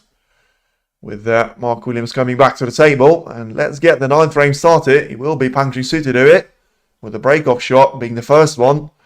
And of course, it's actually the closest that he's been reaching to that quarter-final. Having 2 frame of a cushion on Mark Williams here. Needs a good break-off shot, though, to get himself started well. Now, he's going to have a couple of those reds to surround the black from the left-hand side. And yeah, it is going to be playable from the from the right corner pocket, I mean. Now, Williams can go for the red to be taken into the right corner here, but as I say, ideally, when you go for those type of shots, you want the black to be available, and unless he manages to find a corridor for the cue ball to get around the black, and he's tried to do it. In the end, he didn't get the red in, but he somewhat trying to get the cue ball into a safe zone. Hasn't really managed to do it. And in the end, once again, he will be. A first chance given away here to Pang. And he can try and go for this red now. Of course, it'll be relevant to him once again here. Same short selection from as the one that we've seen from Williams. He has to try and go around the black and set himself up for either pink or blue, unless he wants to take it to the next level and get himself lined up for the bold colours, which I mean, I actually laughed about, but that's the way that he's played this shot. Wonderful little piece of cueing, and probably will go for the yellow right now to try and start off the break, which still could be the one that gets him over the line here and sees him lined up for the quarter-final match against Neil Robertson, as I say. But the first person to reach the last 8 stage already being known, and there's one more person who's very close to doing that, and in fact it's probably around 60 or 65 points away from doing it. And getting the first red and colour combination. He does have a red right in between the main pack and the pink, which he can try and take into the right corner pocket. And well, preferably right now, he wants to probably try and get the pink onto his spot, as long as it's going to be there for the taking. And you'll have the backup option of trying to go for the blue in the next couple of shots as well. And just having a look to see if he's going to be able to roll the pink, and he will. And now let's see where the pink is actually going to be respotted there by the referee. If its spot is going to be available there, yeah, it is going to be, and that's going to be a massive boost there to the chances of Pang Ju-Su actually making this the final break that we're actually going to see in this matchup. So just the first shot has to get the cue ball lined up for the blue, using the side cushion to his advantage, and with the blue being slightly out of position, he's actually going to be in favour of Pang here, getting that angle to be minimised, and once again just sending the cue ball to very much the bottom part of the table, try and free up the black spot even more, and try and resume the break from that point onwards. So 2 cushion once again to slow the pace of the cue ball down, and could have played it with well, actually no, not going to say a negative word. He's played this one absolutely perfectly, and now just all about rolling this red into the right corner, getting himself lined up for the black to be taken. And I think he can try and force the way of the cue ball through this shot, and just use the black ball cushion to get the cue ball to be lined up once again for the black to be taken into the right corner. So if you talk about the reds that he's got available, he's got one more into the left corner, and on top of that, not really sure if he's going to be able to go into those 2 reds just above the black spot. But I think that's what he's going to have to try and do on the next shot on the colour. Just roll the red in with, once again, just minimal sort of pace. Get the cue ball underneath or alongside the black, in terms of it being a straight line shot. And in terms of their position in relation to each other. And try and take the red closer to the right side cushion, closer to the right middle. And therefore set himself up for a shot into the left corner to be taken. So a little backspin applied to slow the cue ball down, and I think he caught the wrong red, but I still think he's managed to play the shot really well. I don't understand why he doesn't seem to be happy about it, because he clearly has a chance of continuing the break to go for this red into the right corner. I mean, maybe that wasn't the shot that he was trying to go for. He's just a bit disappointed with the execution point. But as I say, he still has got 3 reds at least available if he takes this one.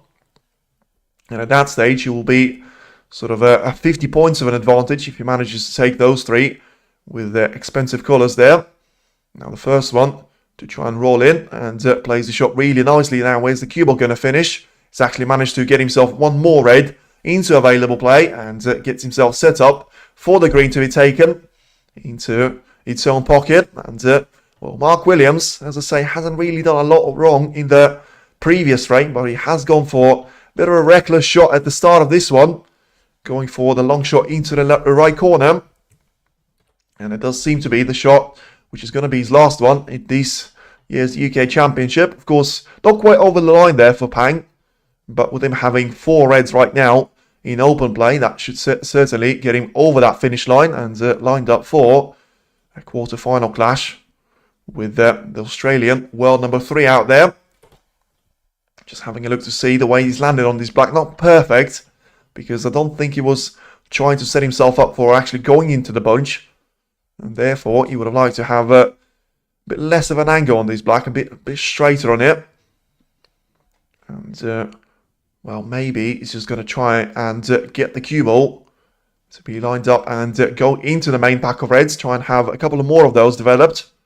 And play the shot nicely in terms of getting the black in. And is he going to have a red available? He certainly will.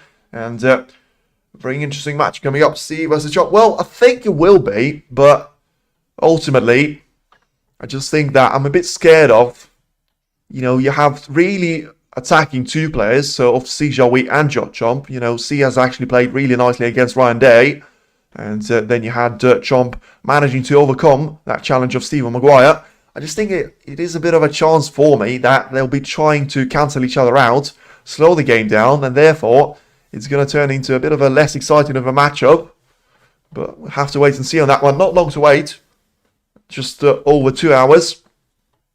And until that point, you would expect Pang Jingsu to try and get this break sorted and get himself over the line, as he's about to go over the 50-plus break of a points scored in this current visit to the table. Plays the shot nicely once again. And he's got a couple of options once again. Well, I mean, that's why it was really important for him to try and play that positional shot and split off the bunch, having all those reds to spread out in the way that they have. He's going to leave him with having multiple options available at the same time. And as I say, he's very close to getting himself over the finish line. Get this red into the right middle. He's going to get him 52 points of a cushion with 75 on the table. And as I say, I think at that point he'll be 2 more reds. And it is going to be Pang Jingsu away into the last 8 stage for him. So just taking a bit of time on those shots. And looking to cue this one nicely in the way that he lands on the top side of the blue, which is going to be very important here for him. And plays the shot perfectly in terms of getting the red straight into the heart of the pocket. And having to breach over a couple of those reds didn't seem to sort of actually get in the way of him taking that shot on.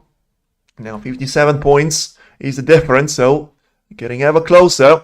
As I say, one more red after this one is surely going to be the end of Mark Williams' campaign of the UK Championship, and you'll have to try and come back to the Scottish Open for him to re-establish himself as the winning force, because this does seem to be the match of Pang Jingsu's story. Now, if he's going to go really deep onto the cue ball here, he can try and get sort of in behind that red to be taken into the left middle. And I think in the end he's going to go for the one into the right middle instead. So it could have been easier for the match ball for him to set up. But as I say, if he makes this one in, it is going to be 2 snookers required straight away there for Williams. So all focus, all eyes are going to be on this shot into the middle pocket there for Pang Jingsu. Does he manage to make it stick? He played it, and he has managed to get it stick. Beautiful out there. Beautiful shot out there. And you have to say, brilliant performance against one of the very best on the tour that there is. And we are going to have the world number 2, the world number 4, and the world number 5 knocked out until the quarterfinal stage, with Mark Williams joining the list of sort of Cohen Wilson, Ronnie O'Sullivan, and Mark Cullen as well, being knocked out of the tournament. And, well, have to say, well done to Pang there. He's managed to compose himself.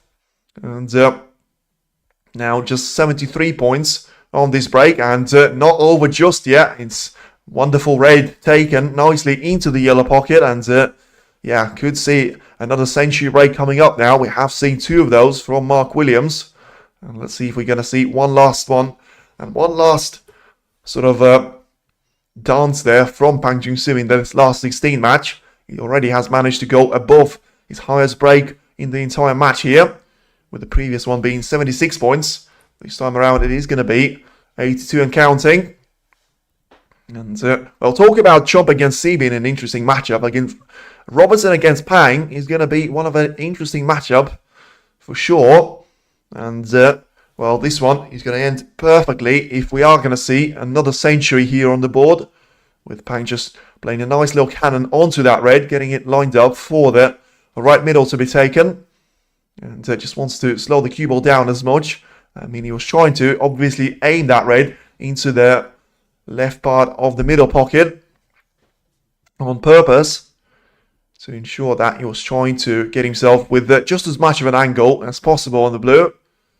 And try and get in behind this red to be taken into the middle. And he's managed to do it. So it could be a very special ending there for him. Just 2 more shots needed for it to be a century break. And now just gets the red into the middle. So now the pink. And, well, transition for the 6 colour clearance, which at this stage wouldn't really matter. But still a break of 129 points possible at this stage. But it is going to be a break of 102 points and a wonderful little century break to finish on a high for Pang Jung-soo. And what a performance out there it has been. You have to say Mark Williams didn't really find himself in the lucky situation for a couple of instances that we have seen already. But hats off to Pang Jung-soo. He's played really, really well against both Xiao Gurun and now Mark Williams. Probably was the underdog in both of those matchups, but beating Xiao Gurun by a scoreline of 6 frames to 2. And now the cue ball is going to stay out. So as he manages to get the pink in and just sending the cue ball over the entire length of the table. Can he go for the brown? He can try, and he can get this one in as well. Wonderful little century break, as I say. And fantastic piece of cueing on multiple occasions here for him. Hammers the blue home as well. Gets himself lined up for the pink potentially to be taken to keep the total clearance on. And is it going to be on? I think it will be. Going past the black. So he can try, well, not really. So he can try and go for a double to be taken into the left part of the table. And it's not going to be the case, but in the end, it is a break of 116 points to get himself into the quarterfinal with a wonderful display against Mark Williams. And it is, as you can see, victory for Pang Jung-soo. And it's a defeat for Mark Williams. We only have John Higgins now left out of the class of 92. And, well, we only have Job left and Neil Robertson left out of the top 6 rated players on the WST Tour. And as I say, feel free to tune in. We are going to have plenty of more action for the quarterfinal stage. And then, of course, the Saturday with the semi-finals and the 2-session final on Sunday featuring some of the best players you're going to see on the WST Tour. Thank you very much for sticking with us. And on your way out, feel free to subscribe to the channel, hit the like button, and we'll see you around for the quarterfinal stage. Stay tuned in.